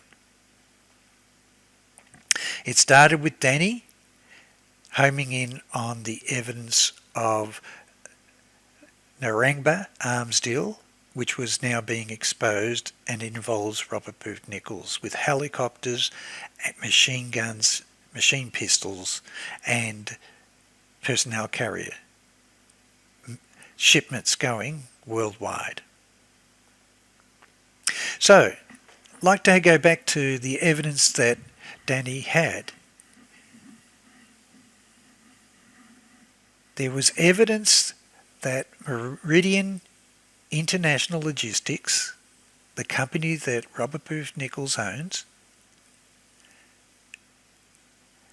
was involved in a major Sydney-based confidence scheme in 1982. It was the subject of the Costigan inquiry on stock fraud and also arms and oil deals involving the painters and dockers and organised crime and Nugan Hand Bank directors.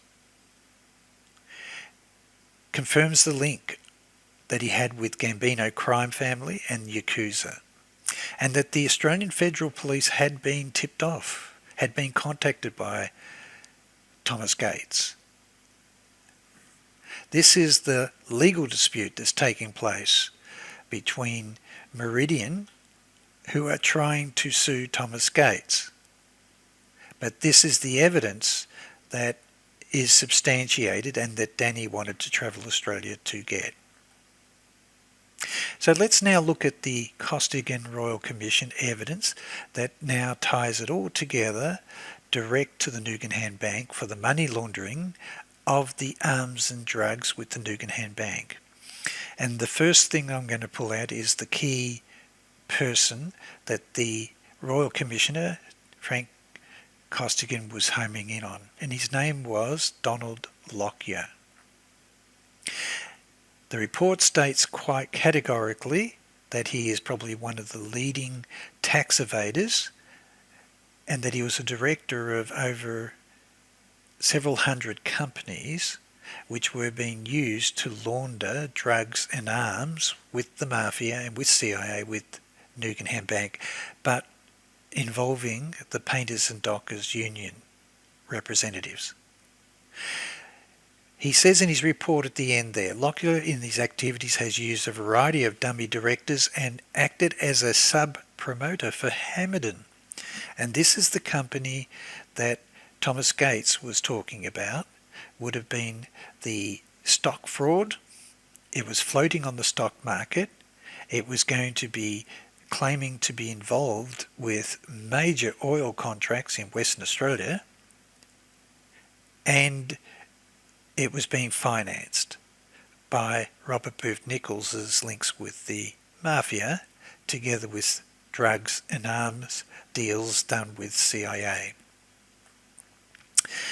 Here's a summary that Hamilton Proprietary Limited was going to be acquiring all of these energy and oil companies for the rights to do the drilling off the coast of Western Australia, and it turns out that it was actually owned by some painters and dockers. Their names were Selwyn Wallace and Alfred W.J. Jonathan. You'll find that it goes to Queensland and involves Donald Lockyer, who's our key person with his links. They also said that Robert David Hurston conspired with John Boyden and others to buy interest in an exploration permit. So there was major fraud as this company was going to be floating on the stock market. The report then highlights some very important information.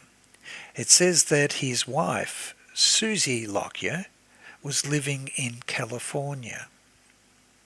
She had fled Australia, and the tax officers after her, but more important, the evidence was that she was linked directly with Donald to the Gambino Mafia. It turns out that her stepfather, was also under investigation. He was known as Sir Norman Lewis, and it was his stepdaughter, Susie Lockyer. And Costigan was homing in on the fact that he was linked to the pilot in arms deals with Ed Wilson. So the pilot that was directly working for Edwin Wilson and CIA was also involved in arms deals of selling military helicopters to the Thailand government. So the highlights of this: Norman Granville Lewis told the Royal Commission that he was going to receive a substantial amount of money from profits on the deal, but had lost about $25,000 when contractors with successive Thai governments fell apart. He said that they were going to be supplying parts for helicopters. Goes a little bit further. He then mentions that he's dealing with Mr. Walter Jockle and Christopher Brading and his wife to negotiate the deal. And Christopher Brading is the pilot that worked for CIA directly for Ed Wilson for transferring cargo for the CIA. And so it turns out that Mr. Lewis also agreed that his daughter, Susie, was from his third wife. And they're starting to ask questions about who is she and how does she fit into the equation. And then Mr. Lewis agreed that his late wife had described the man who barred their entrance as a heavyweight criminal imported from Sydney by Donald Brooks Lockyer. So now we're getting the connection to the key accountant setting up all the companies for these major stock fraud and also oil deals and arms deals and drug deals is the same man, Donald Lockyer. So Mr. Costigan then reveals that Brading's role was for bringing arms in for Ed Wilson, and that another guy by the name of the accountant Durston was close to the painters and dockers with Donald Lockyer, and it turns out Donald Lockyer is the direct link with the Mafia and will be Robert Burt Nichols and CIA with Ed Wilson and Michael Hand. So arms dealing, drug trafficking, murder, extortion and fraud is all leading to the same people that Michael Hand and Ed Wilson were working with the directors and accounts of Nugan Hand Bank. And so we get the exposure now of the arms dealing being revealed, and then it shows the link. It shows that it was all through Nugan Hand Bank, and these investigations mainly concerned three men: a Melbourne-based pilot by the name of Christopher Brading, a merchant banker, Michael John Hand, former Central Intelligence officer, and also convicted international gun smuggler Ed Wilson, allegedly supplied arms to the Libyan government. So in the 1970s, Christopher Brading, who's working with Donald Lockyer, his daughter and her stepfather, was a pilot for Air America, the CIA-backed airline in Southeast Asia.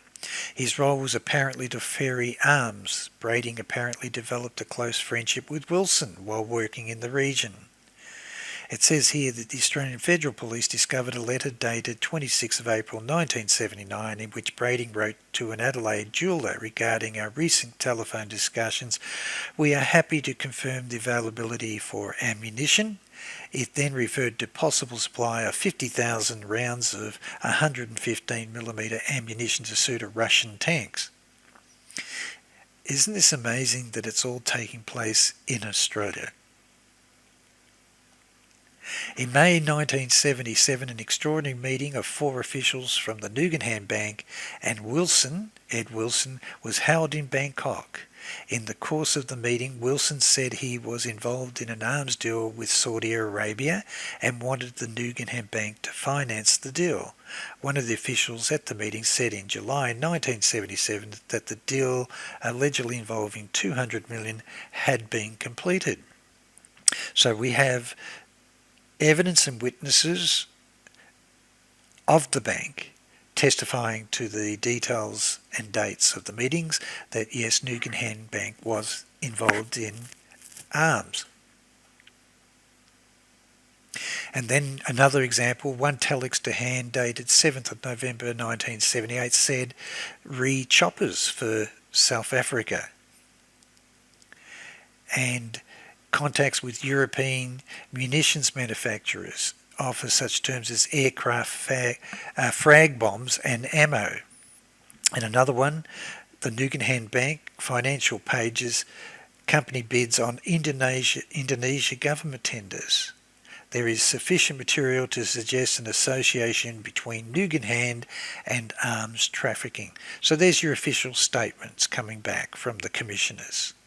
It's irrelevant what the CIA says. It's irrelevant what anyone says.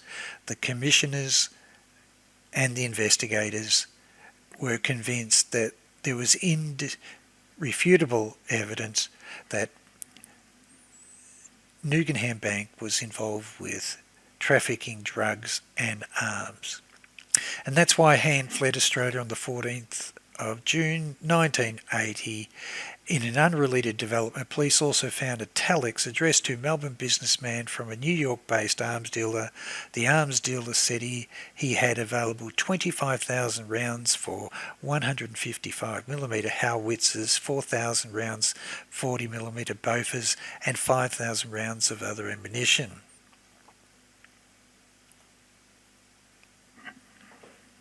So, from Danny's side, He's homing in on Robert Booth Nichols, Meridian Arms, Wackenhut, Cabazon Casino, Gambino Mafia, death of Paul Marasca, and Michael has told him of the exposure of the 100 million arms munition factory being proposed at Naramba in north of Brisbane, with Robert Booth Nichols Painters and Dockers Union being exposed, together with recovery technology was for precious metals, was moving gold out of Utah and having it processed at the Perth Mint in Western Australia through Southern Goldfields with Peter Briggs.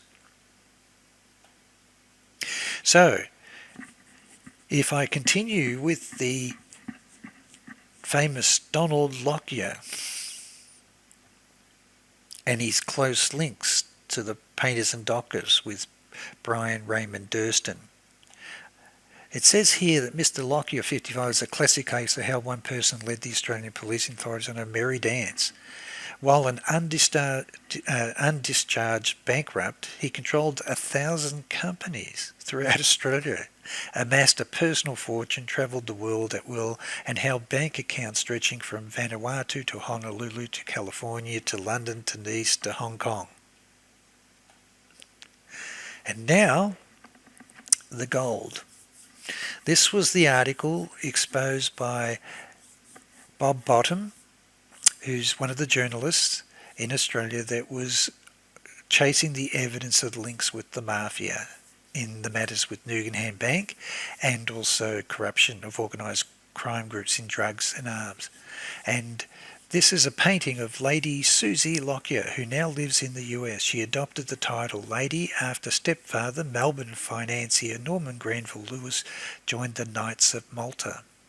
And so now let's look at what is the Knights of Malta and what's this link. And it says in 1982 report of Commonwealth Task Force on Drug Trafficking, a person by the name of Chu is listed as US citizen associate of organised crime figures in that country. Arrangements for a Knights of Malta investiture for Chu and possibly 5 others at the same time were recorded in an FBI taping of a phone used by Frantiano in San Francisco. So we are looking at now getting towards the top of the Gambino tree. So there is a wiretap 6 months after Chu had flown back to the US with Bella Sidai, another Sydney businessman and principal. Now this part's very important. It was 11:27 a.m. on 18th of July 1977. Frantiano was taped talking to Rudy Tham. And this is very important. Rudy Tham is the Mafia person identified in the taping of Robert Booth Nichols' discussions. So Frantiano says, Ivan Markovics called me, they got the whole thing set up. So what we're looking at here is, it's called the Knights of Malta.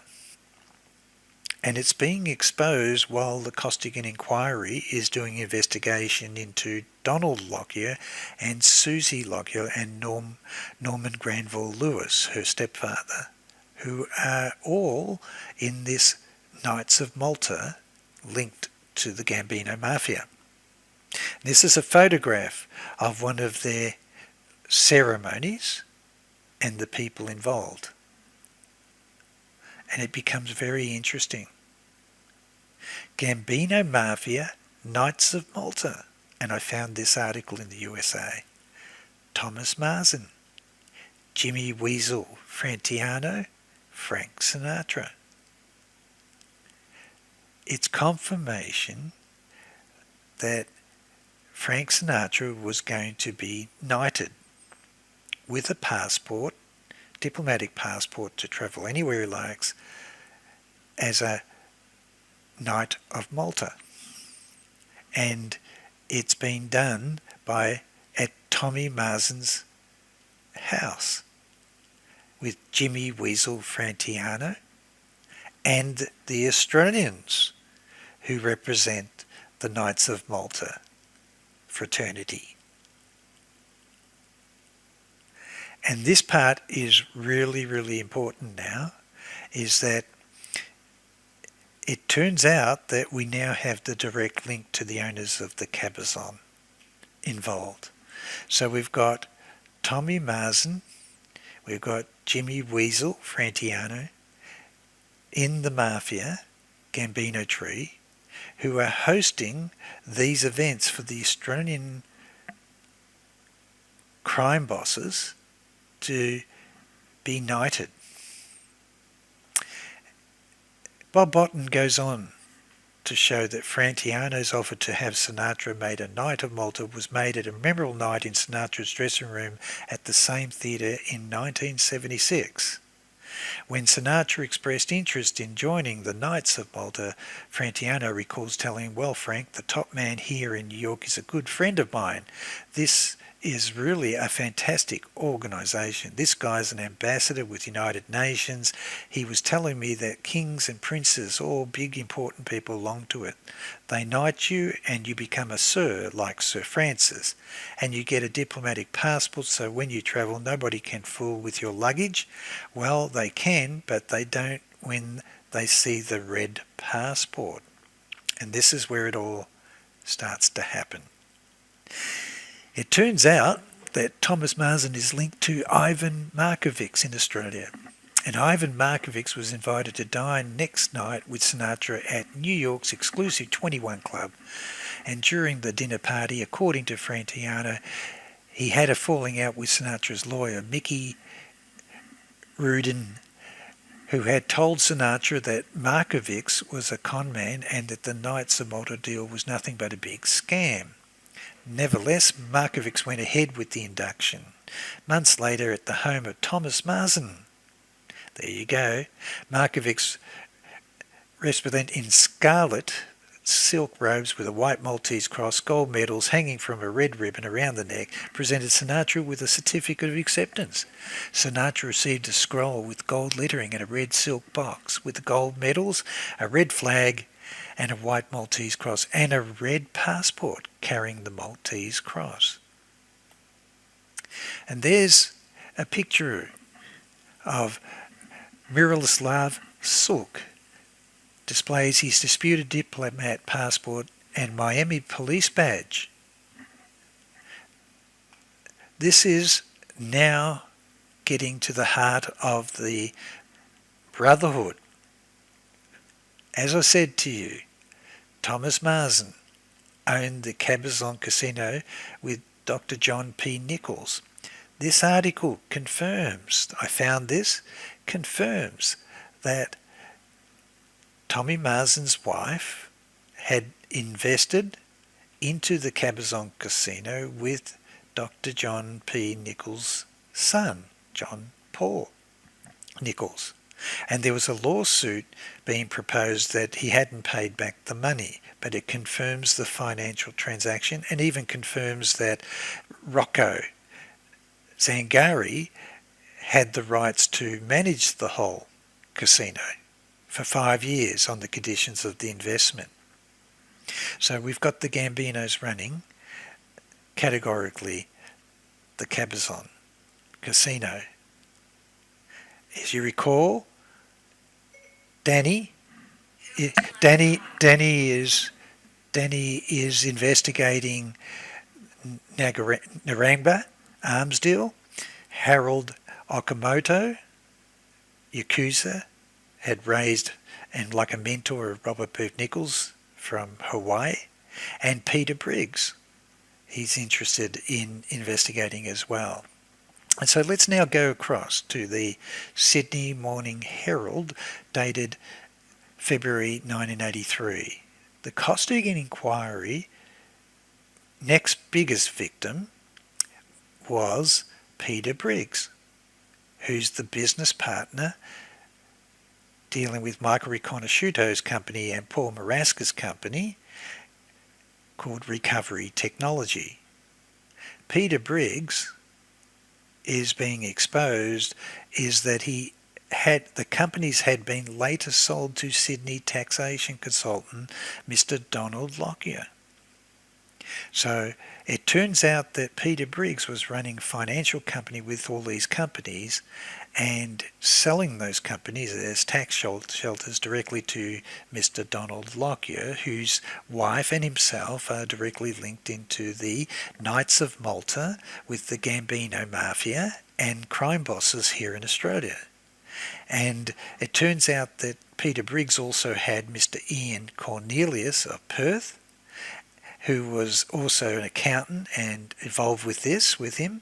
And it turns out that had been charged, he said Mr. Lockyer had been charged $500 a company to have them struck off, and confirmed that 40 to 50 were struck off in 2 lots of 25,000 was paid. These are the shell companies that Peter Briggs owns and has control of, but they had been owned by the crime boss of Sydney, Abby Saffron. And here it is, the firms treated to be removed tax liabilities. It turns out that a Perth mining entrepreneur, Peter Briggs, purchased a group of companies from Abby Saffron and treated them to remove tax liabilities, the Costigan Royal Commission was told yesterday.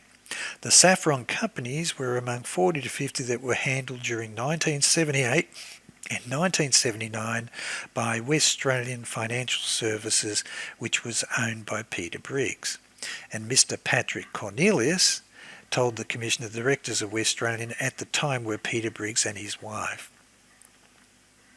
And so we now have a direct link between Peter Briggs and Donald Lockyer and the biggest crime boss, who's linked to Bernie Houghton and the Nugan Bank. And so this is the vehicles and companies that are being used for the money laundering, most likely for the drugs, for arms, with the Mafia and Nugan Bank. And so here's a picture of Peter Briggs. And so it says here, a Sydney tax consultant, Mr. Ken Lockyer, is listed as secretary of 371 companies which are in breach of the Commonwealth Act. The Royal Commission on Federated Ship Painters and Dockers Union was told yesterday. Mr. Briggs has told the Commission that in 1978 to 79 he and a business partner, Mr. Ian Cornelius, were involved in tax avoidance schemes devised by Mr. Cornelius. Companies were acquired, Mr. Briggs became director of them, and they were passed on to Mr. Lockyer in Melbourne to be struck off. Mr. Briggs allegedly had been a director and in which were passed on to Mr. Lockyer. Mr. Briggs said that he was unfamiliar with most of the names, although information could be correct. So in other words, there's your links, but this is the part that gets really good. Then Mr. Briggs agreed that during a disputed business deal in 1973, he hired a Sydney solicitor, Mr. John Aston, as his solicitor. He said he was seeking compensation from another businessman for work performed, and Mr. Aston had been recommended to him as an experienced corporate lawyer. Mr. Briggs said that he was not aware at the time that Mr. Aston was heavily involved in the Nugan Bank. Mr. Aston was named in the report of Commonwealth of New South Wales Joint Task Force on Drug Trafficking as being connected with Nugan Bank, and there you have it, the Mr. Asia Drug Syndicate, Terence Clark, the biggest drug baron of the time. So here's a picture of Abby Saffron. He was considered the major figures in crime in Australia for the 20th century. It's alleged that Abby Saffron met with Chicago mobster Joseph Dan Tester in 1969 while Tester was in Australia. And in the second edition of The Politics of Heroin by Alfred W. McCoy, in a chapter summarising the Nugan Bank, it mentioned that Abby Saffron regularly had dinner together with bourbon and steak owned by American expatriate Bernie Houghton, as seen below. And of course, Bernie Houghton moved to Australia, set up the bourbon of beef steak,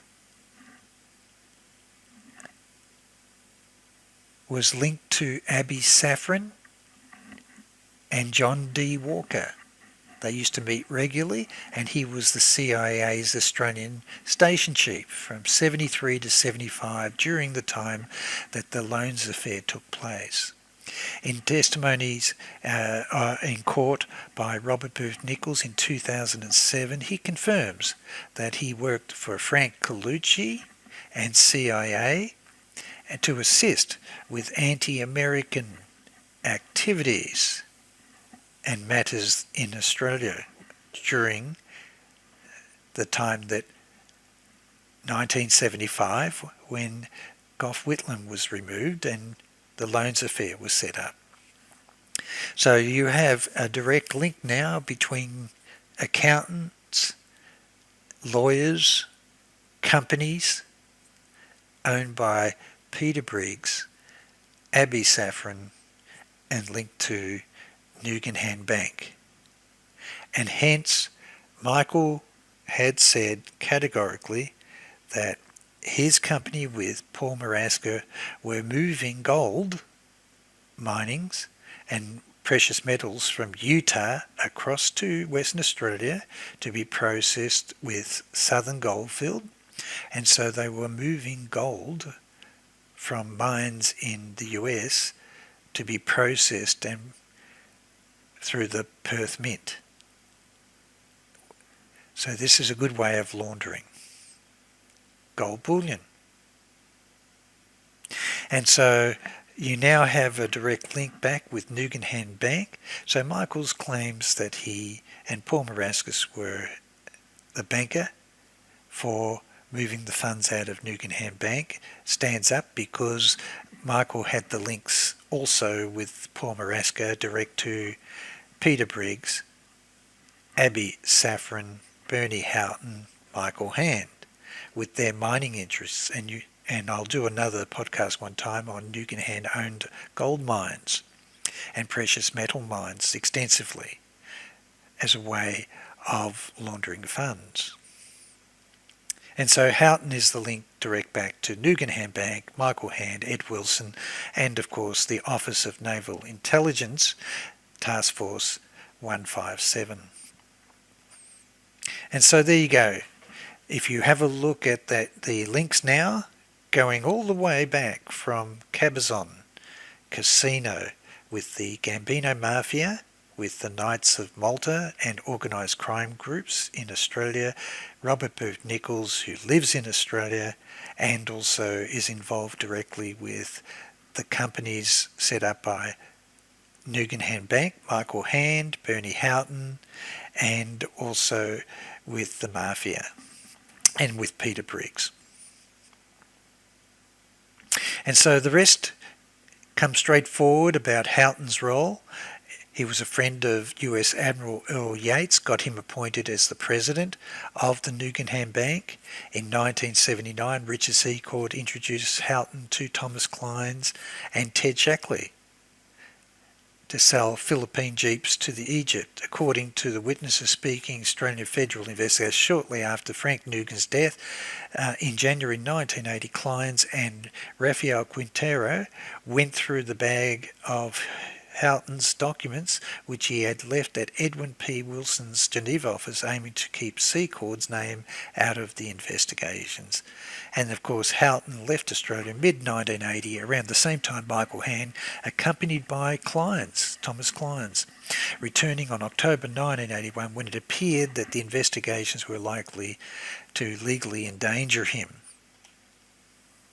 So, we now have definitive Gambino Mafia links coming back into the Costigan inquiry and the Nugan Bank inquiry, Cabazon Casino common links, together with Paul Marascus, Michael Riconosciuto, Meridian Arms deals with Robert Booth Nichols and his roles with Ted Shackley, Robert Mayhew, George Pender, and also Frank Colucci.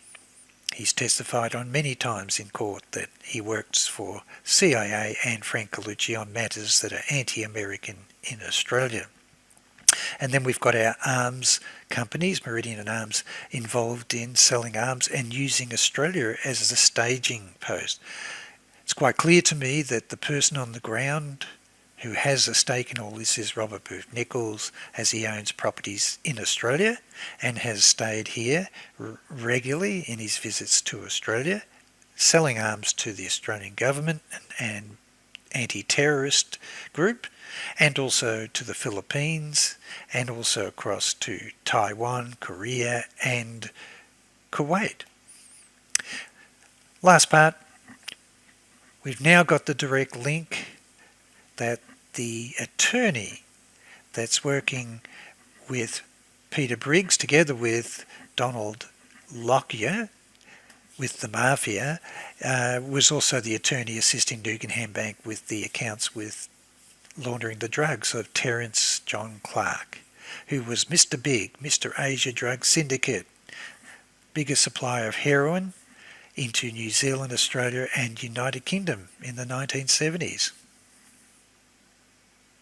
He's identified as the key components of the extension and request of the Royal Commission and Nugan Bank is they needed more time to be able to investigate and confirm and prosecute the evidence of the link between Nugan Bank and Mr. Asia Drug Syndicate. The report quite clearly shows that Drugs Inquiry to examine Nugan Mr. Asia Drug Syndicate is faced with the additional task inquiring into the Nugan Group's links with drugs and organised crime, Nugan's involvement in drugs dealing, any association with Terence John Clark, Mr. Asia Group, was quite clearly, the evidence was convincing.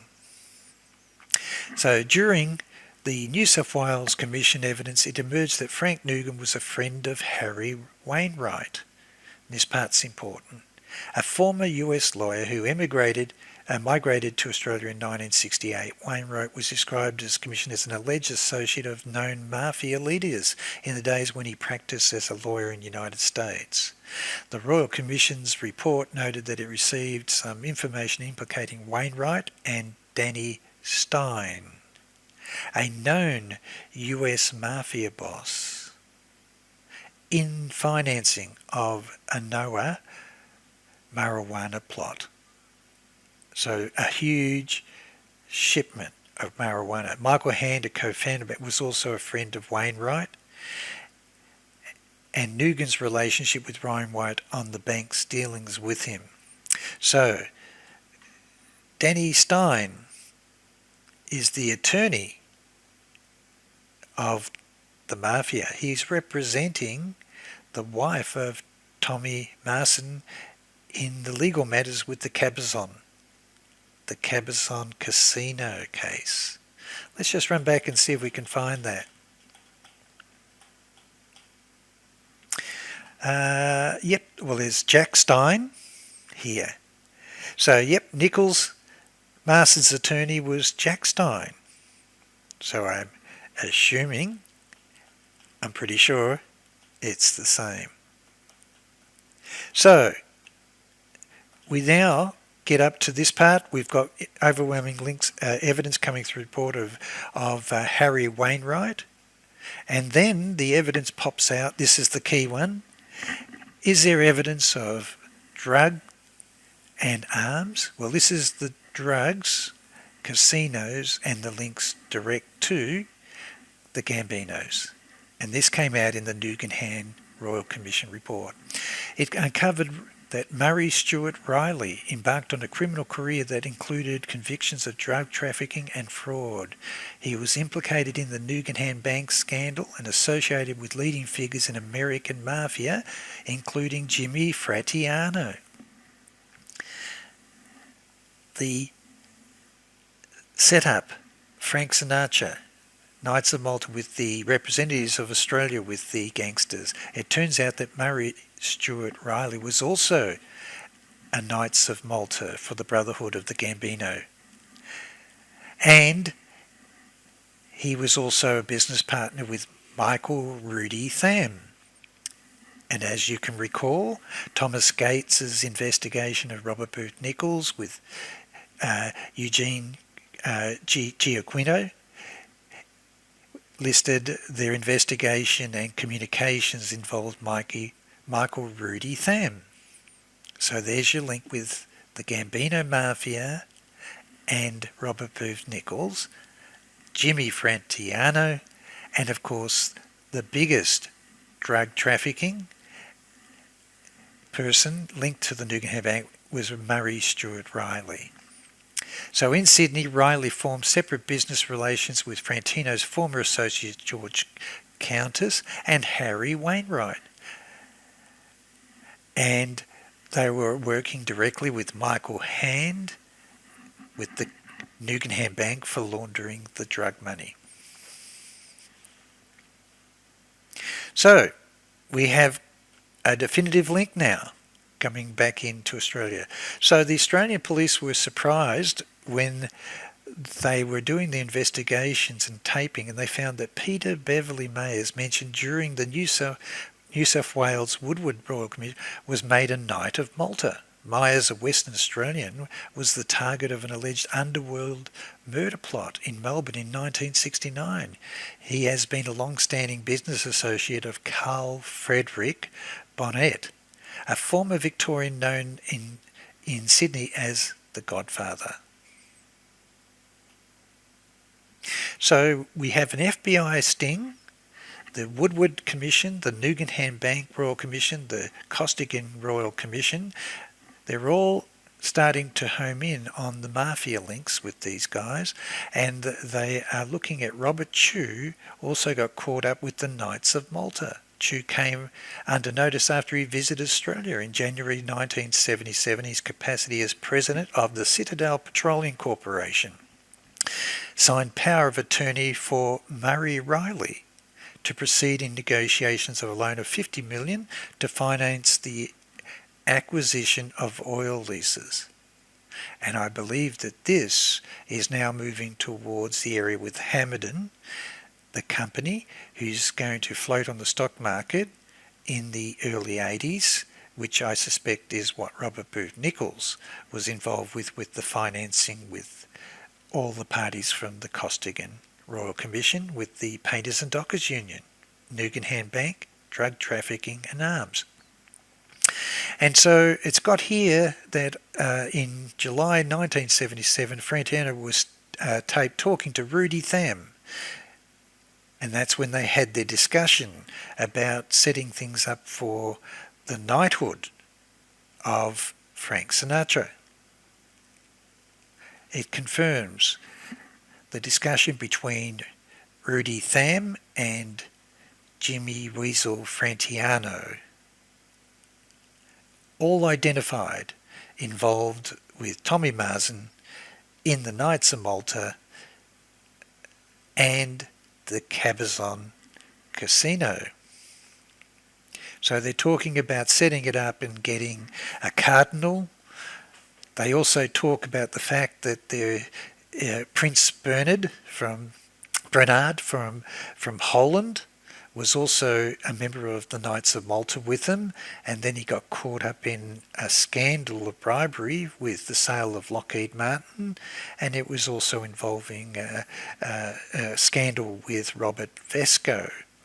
So it turns out that we are talking about a brotherhood of Knights of Malta, and Prince Bernard was not well in favour in the US, given he had supported US financier Robert Vesco as an honoured guest of Holland's palace. Vesco had been hiding out in the tiny Caribbean country of Costa Rica, given he was also associated with the Knights of Malta.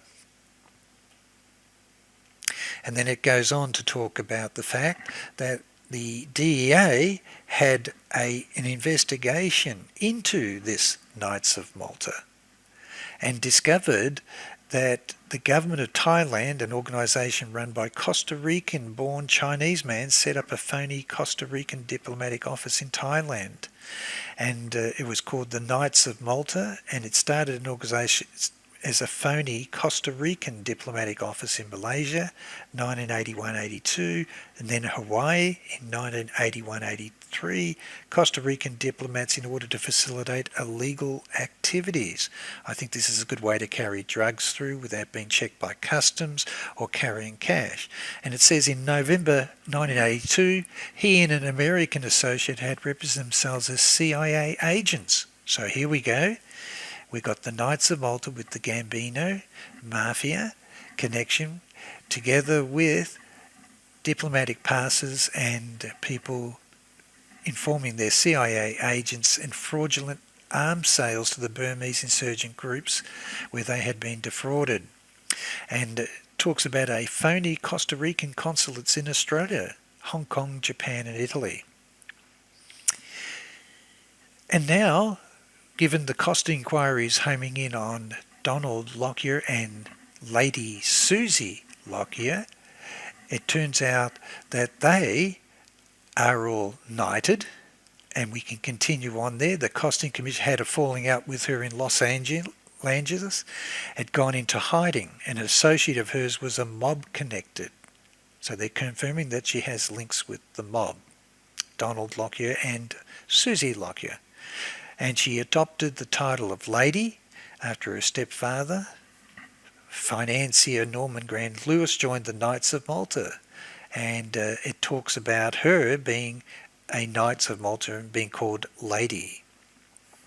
And so they have a passport, Maltese cross emblem, and also an appearance of a diplomatic corps vehicle on his number plates. Talks about the representatives of the Knights of Malta from Australia, Miroslav Sulk, also a Knight of Malta, hands out his card-carrying Maltese cross and addressed as Sir Miroslav. And the card describes Sulk as an ambassador at large. It lists the New York address used by Ivan Markovics, which is the one that hosted the knighthood for Frank Sinatra at Tommy Marzin's house with Jimmy Weasel Frantiano, as well as phone numbers in Bangkok. He is known to be a gem dealer and has offices in Milan, Italy and San Francisco. And as we go on, that's when we start to see the true nature of what this scam is for the Brotherhood under this knightship that's registered. And it's incredibly that where it's registered, but it talks about that they can pass through checkpoints without being stopped, that they have powers of special agent, Far East Affairs, Crime Prevention, Florida, and may detain and arrest and use powers granted under state law to protect life and property. These are the privileges that apparently come with the knighthood when you get the passport. It says that the key person in this particular case is Miroslav Sulk, was ambassador at large, gem dealer, former St Kilda club owner. Okay, Knights in Tarnished Armour is the article that was being written by Bob Botten, and it says here that it involves all the top Sydney crime figures were being knighted and approved with diplomatic passports. When you look into the background of the representatives of this Knights of Malta in Australia, it turns out they've migrated to Australia from Czechoslovakia.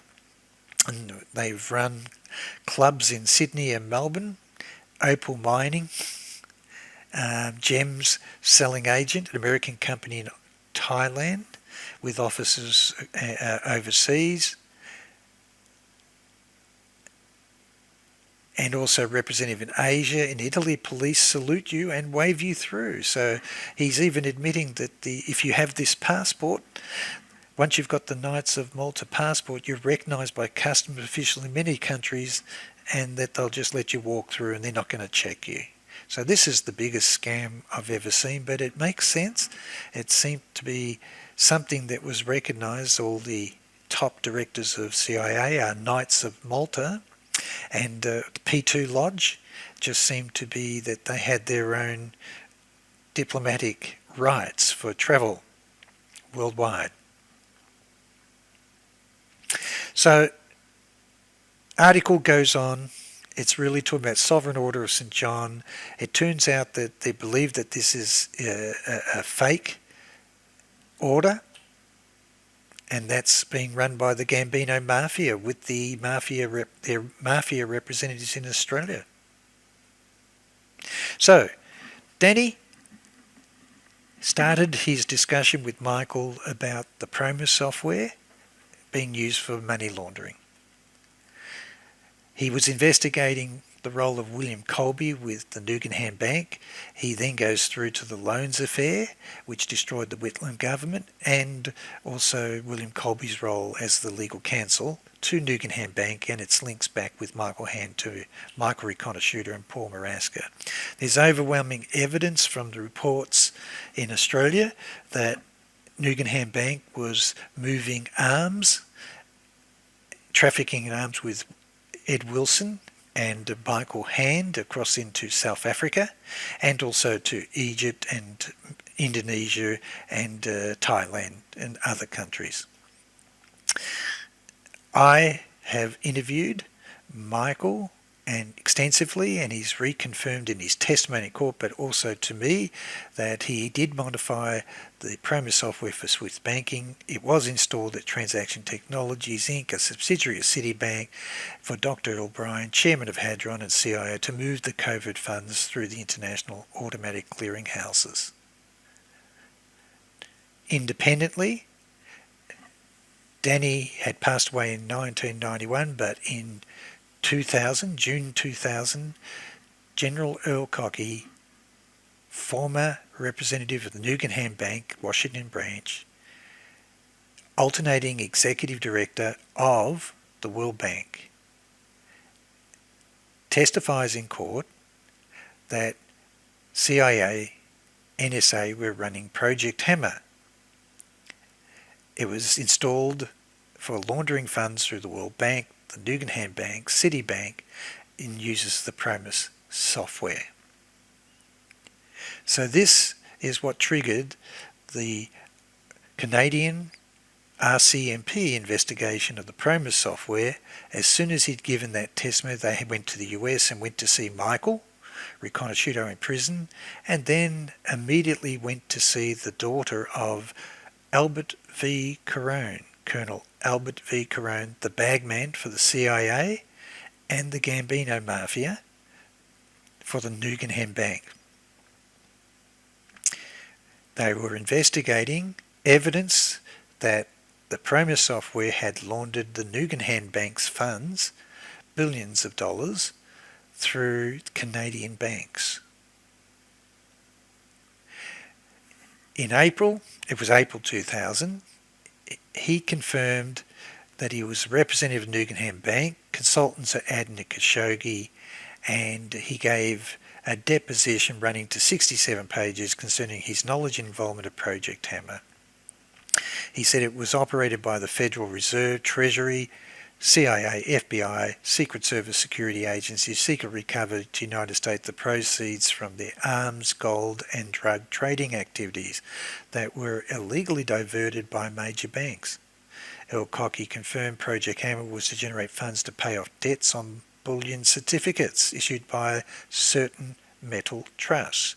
And I think this is where Michael's company in precious metals with Paul Maraska was being used for laundering and moving the funds out from Nugan Bank. The funds were siphoned off in order to rescue numerous major US banks and international banks that were in the later half of the 1980s were tottering on the brink of bankruptcy. And so he says that Project Hammer was the continuation of the operations of the Nugan Bank. I mean, that's a very profound statement. Confirms that Project Hammer was the continuation of the operations of the Nugan Bank. 10 days later, Cocky died from pancreatic cancer. His explosive deposition reveals him as a very significant and highly connected player in a world that few of us are familiar with. He also went on to say that A.B. Krongard was a key person who triggered the real Project Hammer program and involved Banco Ambrosiano overseas. And Bankers Trust was bank named in the book by St. Peter's banker, had funds stolen from Banco Ambrosiano. The funds controlled by Lucia Jalli and Michelle Sindona. In addition, confirms that Ferdinand Marcos arranged via General Fabian Ver to transfer 50 tonnes of gold bullion to Switzerland and was shipped and transferred Bankers Trust. A.B. Krongard was the Vice Chairman of Bankers Trust, Director of Johns Hopkins Medicine prior to becoming Executive Director of CIA, and General Cocky was Director of Nugan Bank for the Washington branch. Robert Booth Nichols represented 1 billion gold bullion certificates in Switzerland owned by Ferdinand Marcos. And he confirms the date and times that it was all done with CITIBANK. Okay, so I've done this in a previous podcast, but that just shows that Project Hammer is the continuation of Nugan Bank, and that comes from General Cocky, who's responsible for the whole of Project Hammer and what it's doing with CITIBANK, World Bank, Bankers Trust, Deutsche Bank for the movement of gold certificates and bullion worldwide. And finally, I have interviewed Dee Ferdinand, the daughter of Colonel Albert V. Carone. I read her deposition in court. She tried to sue the CIA, including Oliver North, and I took the time to interview her because the RCMP went straight to see her. They got all the details of the bank accounts that her father owned, and in Canada, in London, USA, Singapore, Australia, as they were concerned that PROMIS was put into their banking systems and the CIA had been laundering drugs and arms through the Canadian banks. So this is what she confirmed to me in my interviews with her. She says categorically she met with Robert Mayhew and he arranged for her to meet directly with Ted Shackley. She then meets with Ted Shackley and Ted Shackley confirmed that he personally knew her father.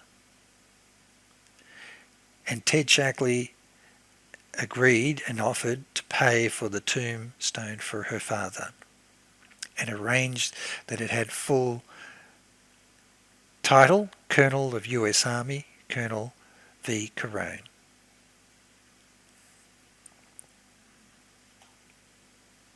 She also confirmed to me that when she was trying to sue the CIA and getting a bit of publicity, she received a telephone call from Richard Armitage warning her to remain silent about all matters involving her father. He was not happy that she was making a scene.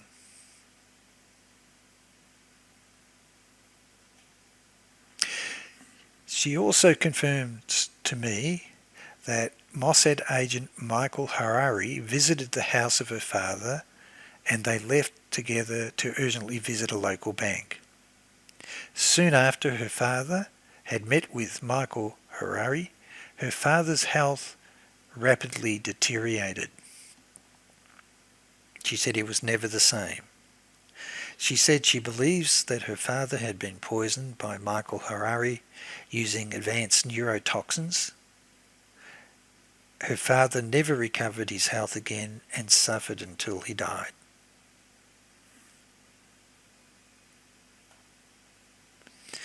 Michael Hari, of course, is a legendary Mossad operative who was responsible for other things, establishing the agency's assassination unit.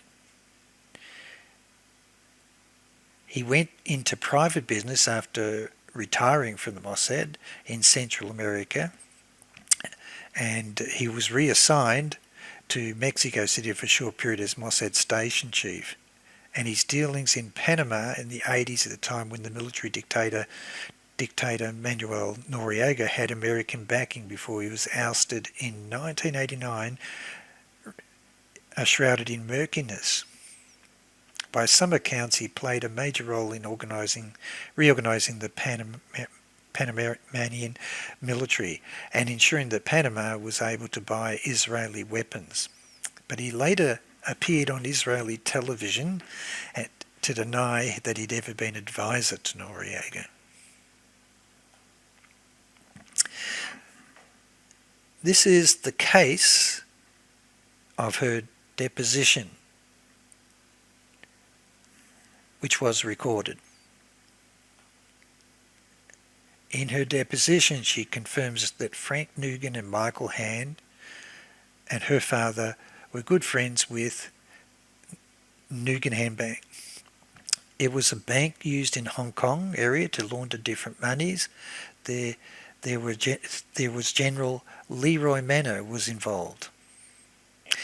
She also says General Stilwell was involved. A man by the name of Paul Halliwell was involved. It was an operation where drug monies in different accounts from certain people were absconded with. One through Nugan Hand Bank, they were used for operations that were not sanctioned by US government, i.e. black operations, and the drug monies that they used for cocaine trafficking. She says, while my father knew Frank Nugan and Michael Hand, I might get this mixed up, but I think it is Michael Hand that he knew from like the Bronx area of New York. If I'm not mistaken, he was in special forces or in the military at one time. And I think that's correct. She got that right. She also says that Mr. Donald Beasley, that should be with a Z by the way, used to call the house on my father's private line. He also received calls from Edwin Black from Nugan Hand Bank. Her father knew Rafael Quintero and called him Chi-Chi. Her father knew Harry Wainwright, working with the Nugan Hand Bank. She says that Paul Halliwell was very close to Michael Hand and Frank Nugan, and you can see that from the photograph above. There was some type of connection between Paul Halliwell, William Casey, and her father. Her father knew, and this part's important for us, her father knew Murray S. Riley. He is the drug, organised crime, Knights of Malta guy with the Nugan Hand Bank, laundering the drugs that we've identified in the inquiry. This is independent from her. She knew Murray S. Riley. There were a few occasions that Mr. Riley had come to the house, but when he came to the house to discuss things. So that name is from Australia, and he's responsible for the drugs being laundered through and links with the Mafia. He's the direct link to the Mafia from Australia. She also says that Donald Beasley used to call the house on my father's private line. Also received calls from Edwin Black. Her father knew Harry Wainwright. Her father knew Murray S. Riley. And I think I just did that, yes. Her father worked with General Richard Stilwell in Asia. Her father also did a lot of training of certain troops with General Richard Stilwell, training troops in guerrilla warfare. Her father met with Spiro Agnew at the Mayflower Hotel, Washington, at one time. Her father had told her, and then a gentleman by the name of Jimmy Rothstein had it corroborated through a witness who had seen her father with Spiro Agnew. Now, Jimmy Rothstein, she says, was a member of New York Police Department, and I guess we can say at one time he was investigating organised crime at the New York Police Department, and her dad was right smack in the middle of it. I have interviewed extensively over 21 years Jimmy Rothstein. He arrested CIA assassin Frank Sturgis. He investigated US customs involved with Peter Wiedniks and Michael Riconosciuto. He investigated CIA Operation Human Compromise involving Roy Cohn and Edwin Wilson. He received a telephone call from Pope Paul I 2 weeks before his mysterious death, requesting Rothstein to investigate evidence of pedophiles in the Catholic Church and fraud involving the Vatican Bank. She also confirms that Constantino Paul Castellano,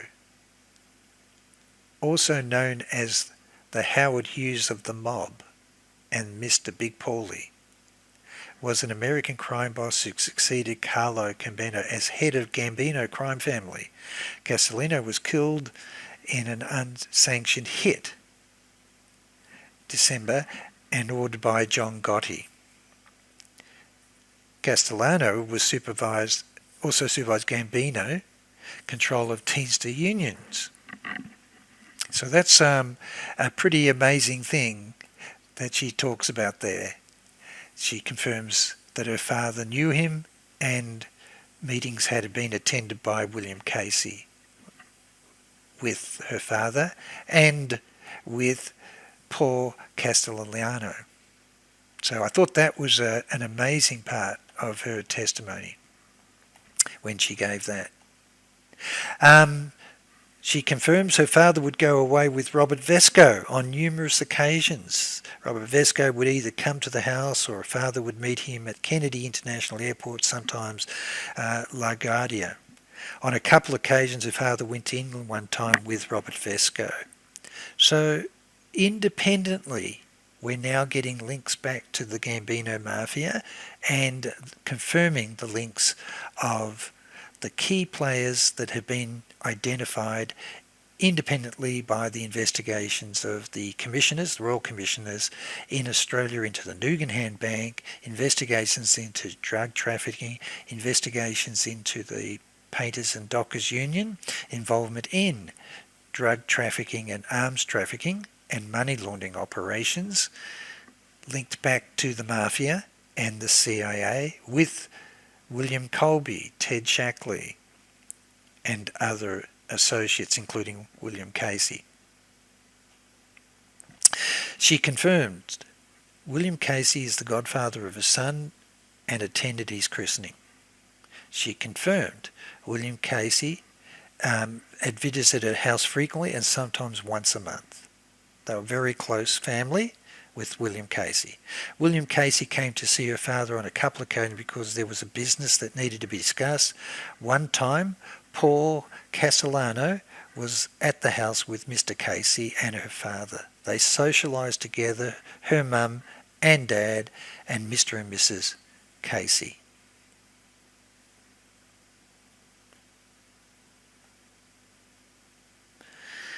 Robert Vesco, of course, is key to a lot of the drug trafficking and serious stock fraud.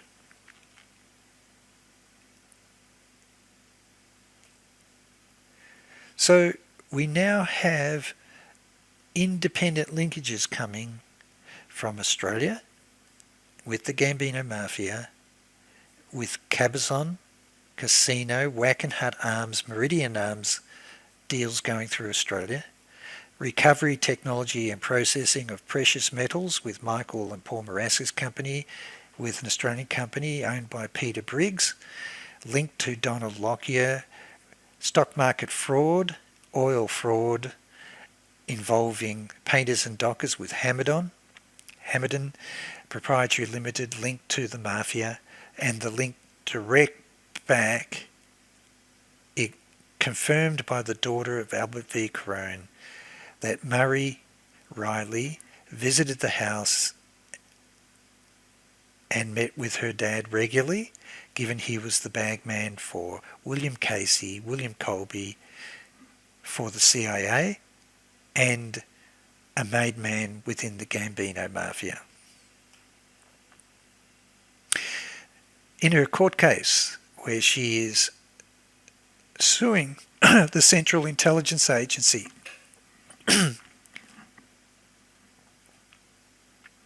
she confirms in her court case that herself, D being Desiree Carone Ferdinand, Thomas Ferdinand, her son, seek $38 million from the Central Intelligence Agencies and United States Army collectively against Robert Fuentes and Oliver North and James Robert Strauss in terms of theft of his insurance policies, his bank accounts and other property. In her interview with me, she confirmed all the details of the bank accounts that her name was on: Westminster Bank, London, Royal Bank of Canada, the Imperial Bank of Canada, Chase Manhattan Bank, New York, where her name was on the accounts, and she knew the staff at the banks where she did the banking for her father. As soon as he died, all her accounts were shut down, and the staff denied that they even knew her when she called. When she went there in person, she said they were told not to recognise her, not to say anything, that the accounts never existed. A typical cover-up.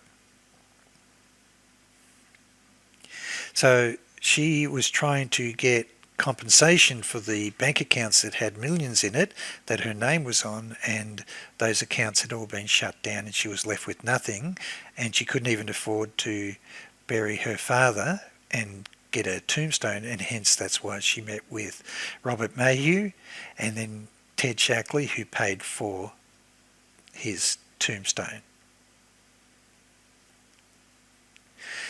And so she also says that Mr. Carone had a very diverse resume, stints at various times, made member of the a Genovese crime family, a detective in New York Police Department, a colonel in the US Army Military Intelligence, Counterintelligence, and a CIA operative.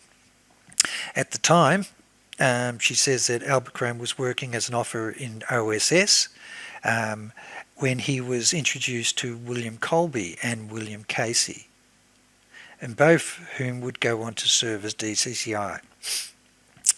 And so basically she says her father was recruited by the CIA to act as a liaison between the CIA and certain Chinese and Italian businessmen in New York.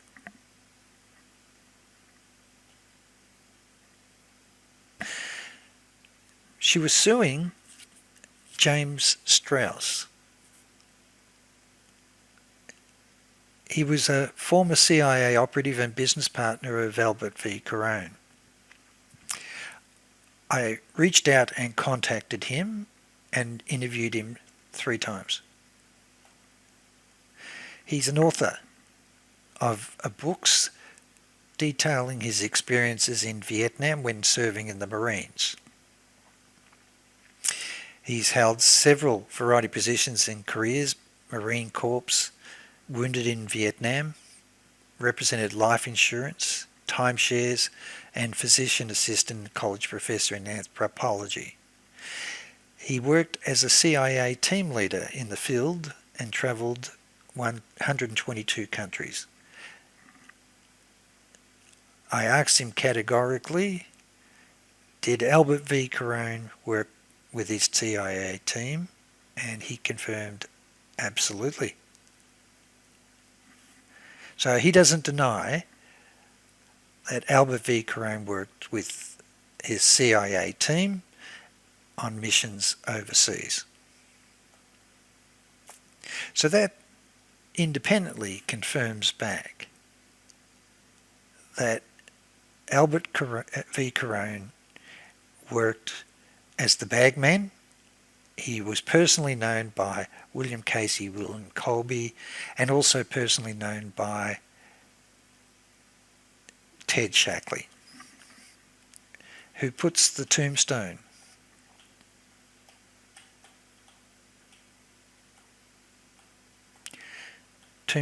on his grave. I think I had that, don't I? There it is there. It was Ted Shackley who knew personally Albert V. Carone, together with William Casey and William Colby, and of course Robert Mayhew is on the board of FITCO with Robert Booth Nichols. He's the person who introduces Dee directly to Ted Shackley, who intervenes and helps her father.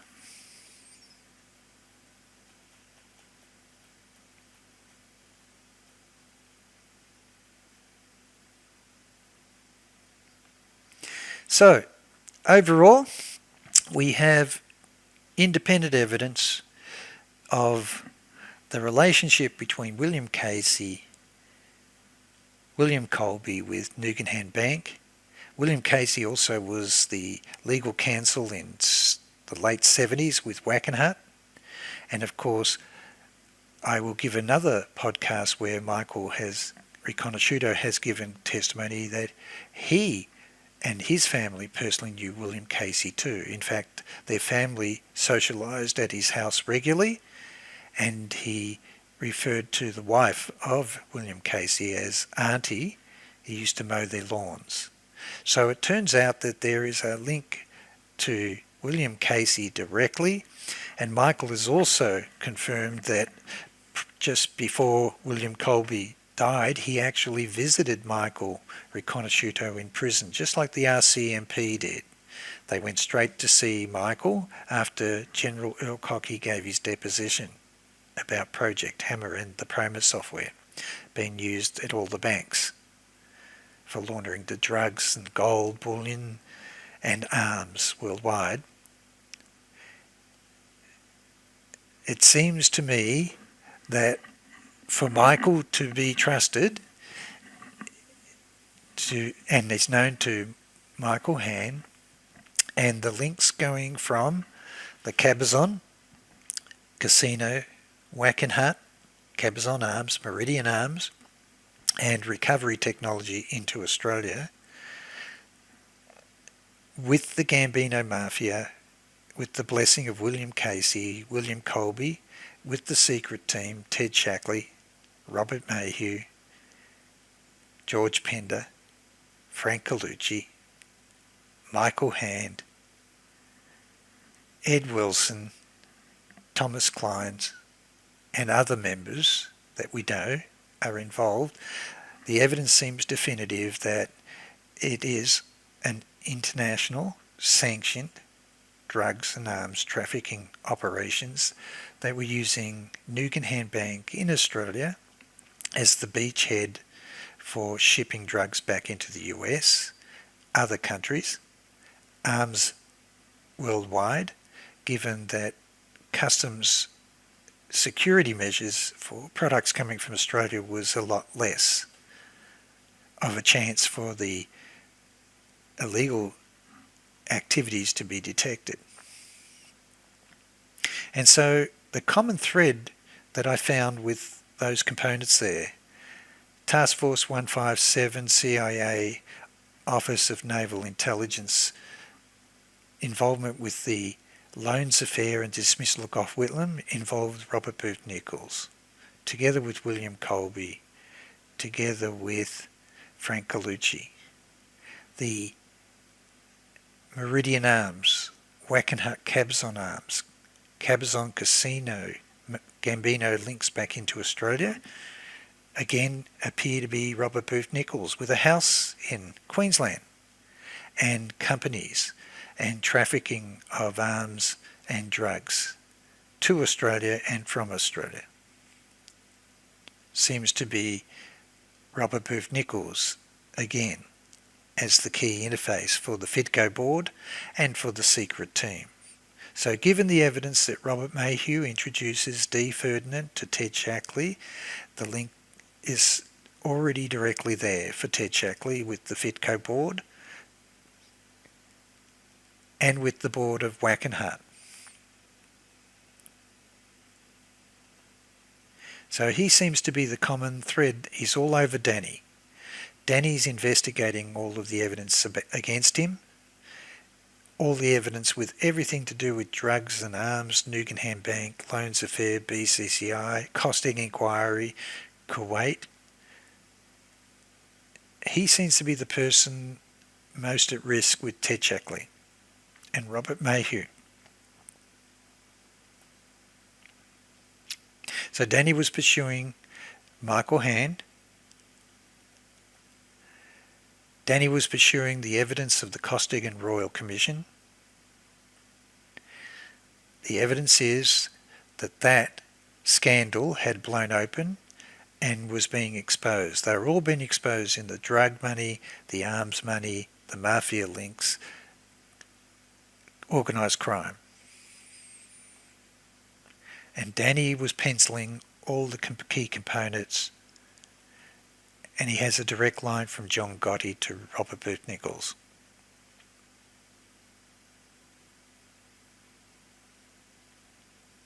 George Pender across to Harry Rupp and John Nichols.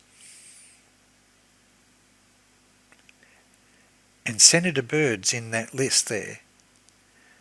I can't work out why Senator Bird is directly in the link there, but it seems that Danny was wanting to meet with someone from Senator Bird's office. Either Senator Bird or his Chief of Staff Barbara Wiedniks or the fiancée of Joseph Queller, who was working for Senator Bird and Barbara Wiedniks.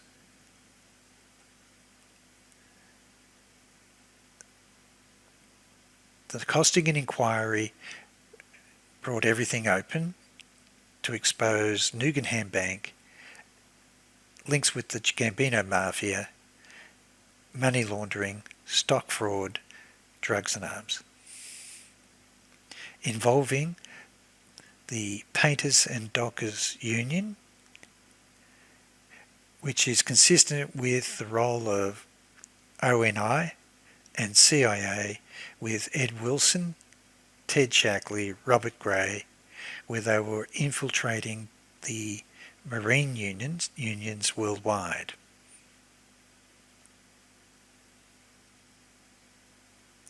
And the link back to Peter Briggs is the precious metal trail.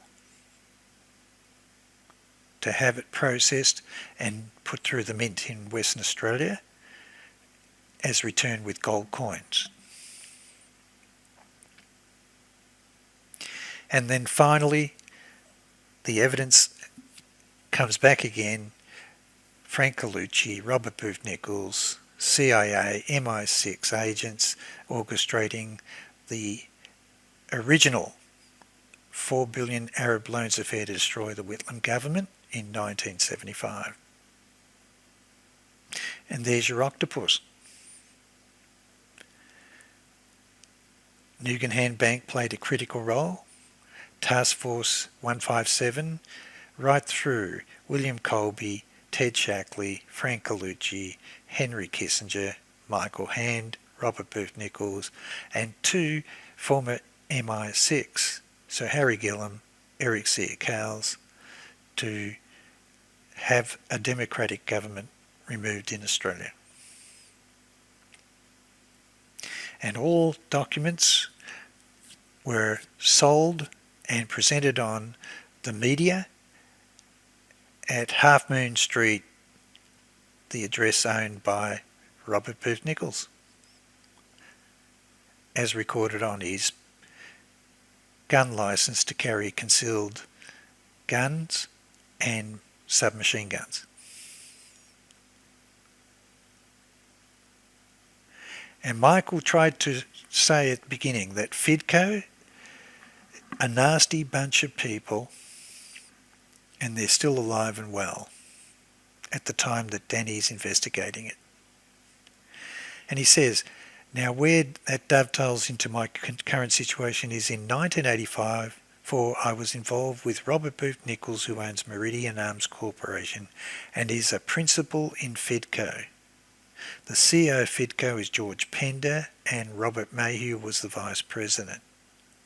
FIDCO was an NSC corporate cutout and was created to be the corporate vehicle to secure the financing for the reconstruction of the cities of Beirut and Damour in Lebanon, and they were working out of an office in Nicosia, Cyprus.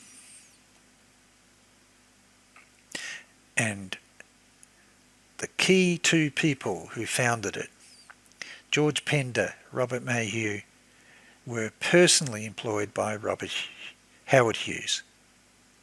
And to have Clint Murchison and Robert Booth Nichols on the board and Michael McManus as their attorney, who becomes the legal counsel to President Reagan. They were already selling dual-purpose oil pipes to Gaddafi in Libya in 1979.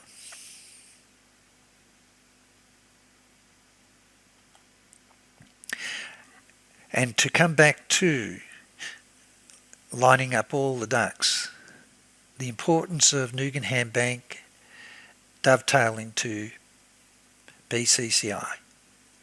If you look at the Mark Lombardi network, they had a common attorney, Bruce Campbell, Cayman Islands. He registered and created Nugan Hand Bank. He registered BCCI, Swiss Pacific, and Port Halliwell Castle, B&T Mercantile.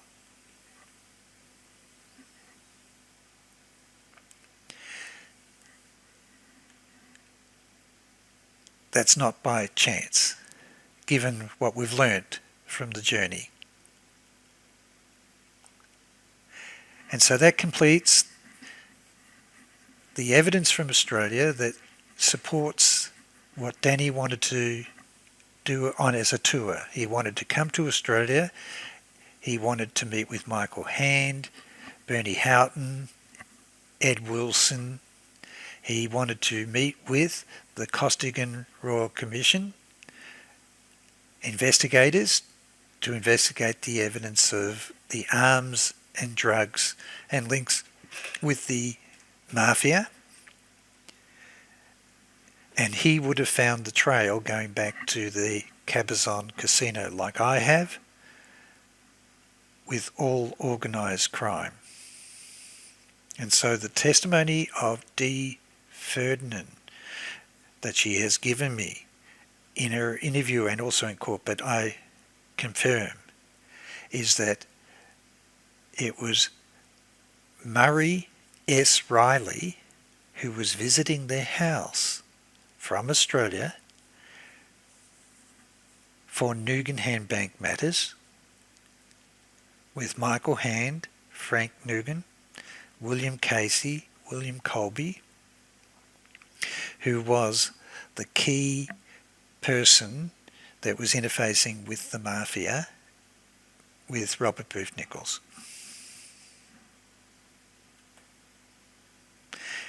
And so Robert Booth Nichols conveniently is not in America when Danny dies. He's actually at his 5 Mayfair, Half Moon Street, Mayfair apartment that he used for destroying the Australian government on the day that Danny dies. But he was all over Danny for 4 weeks. Prior to that, knowing that Danny was investigating and putting evidence together that would expose him and the octopus with their link to the Gambino Mafia. And so that's the journey.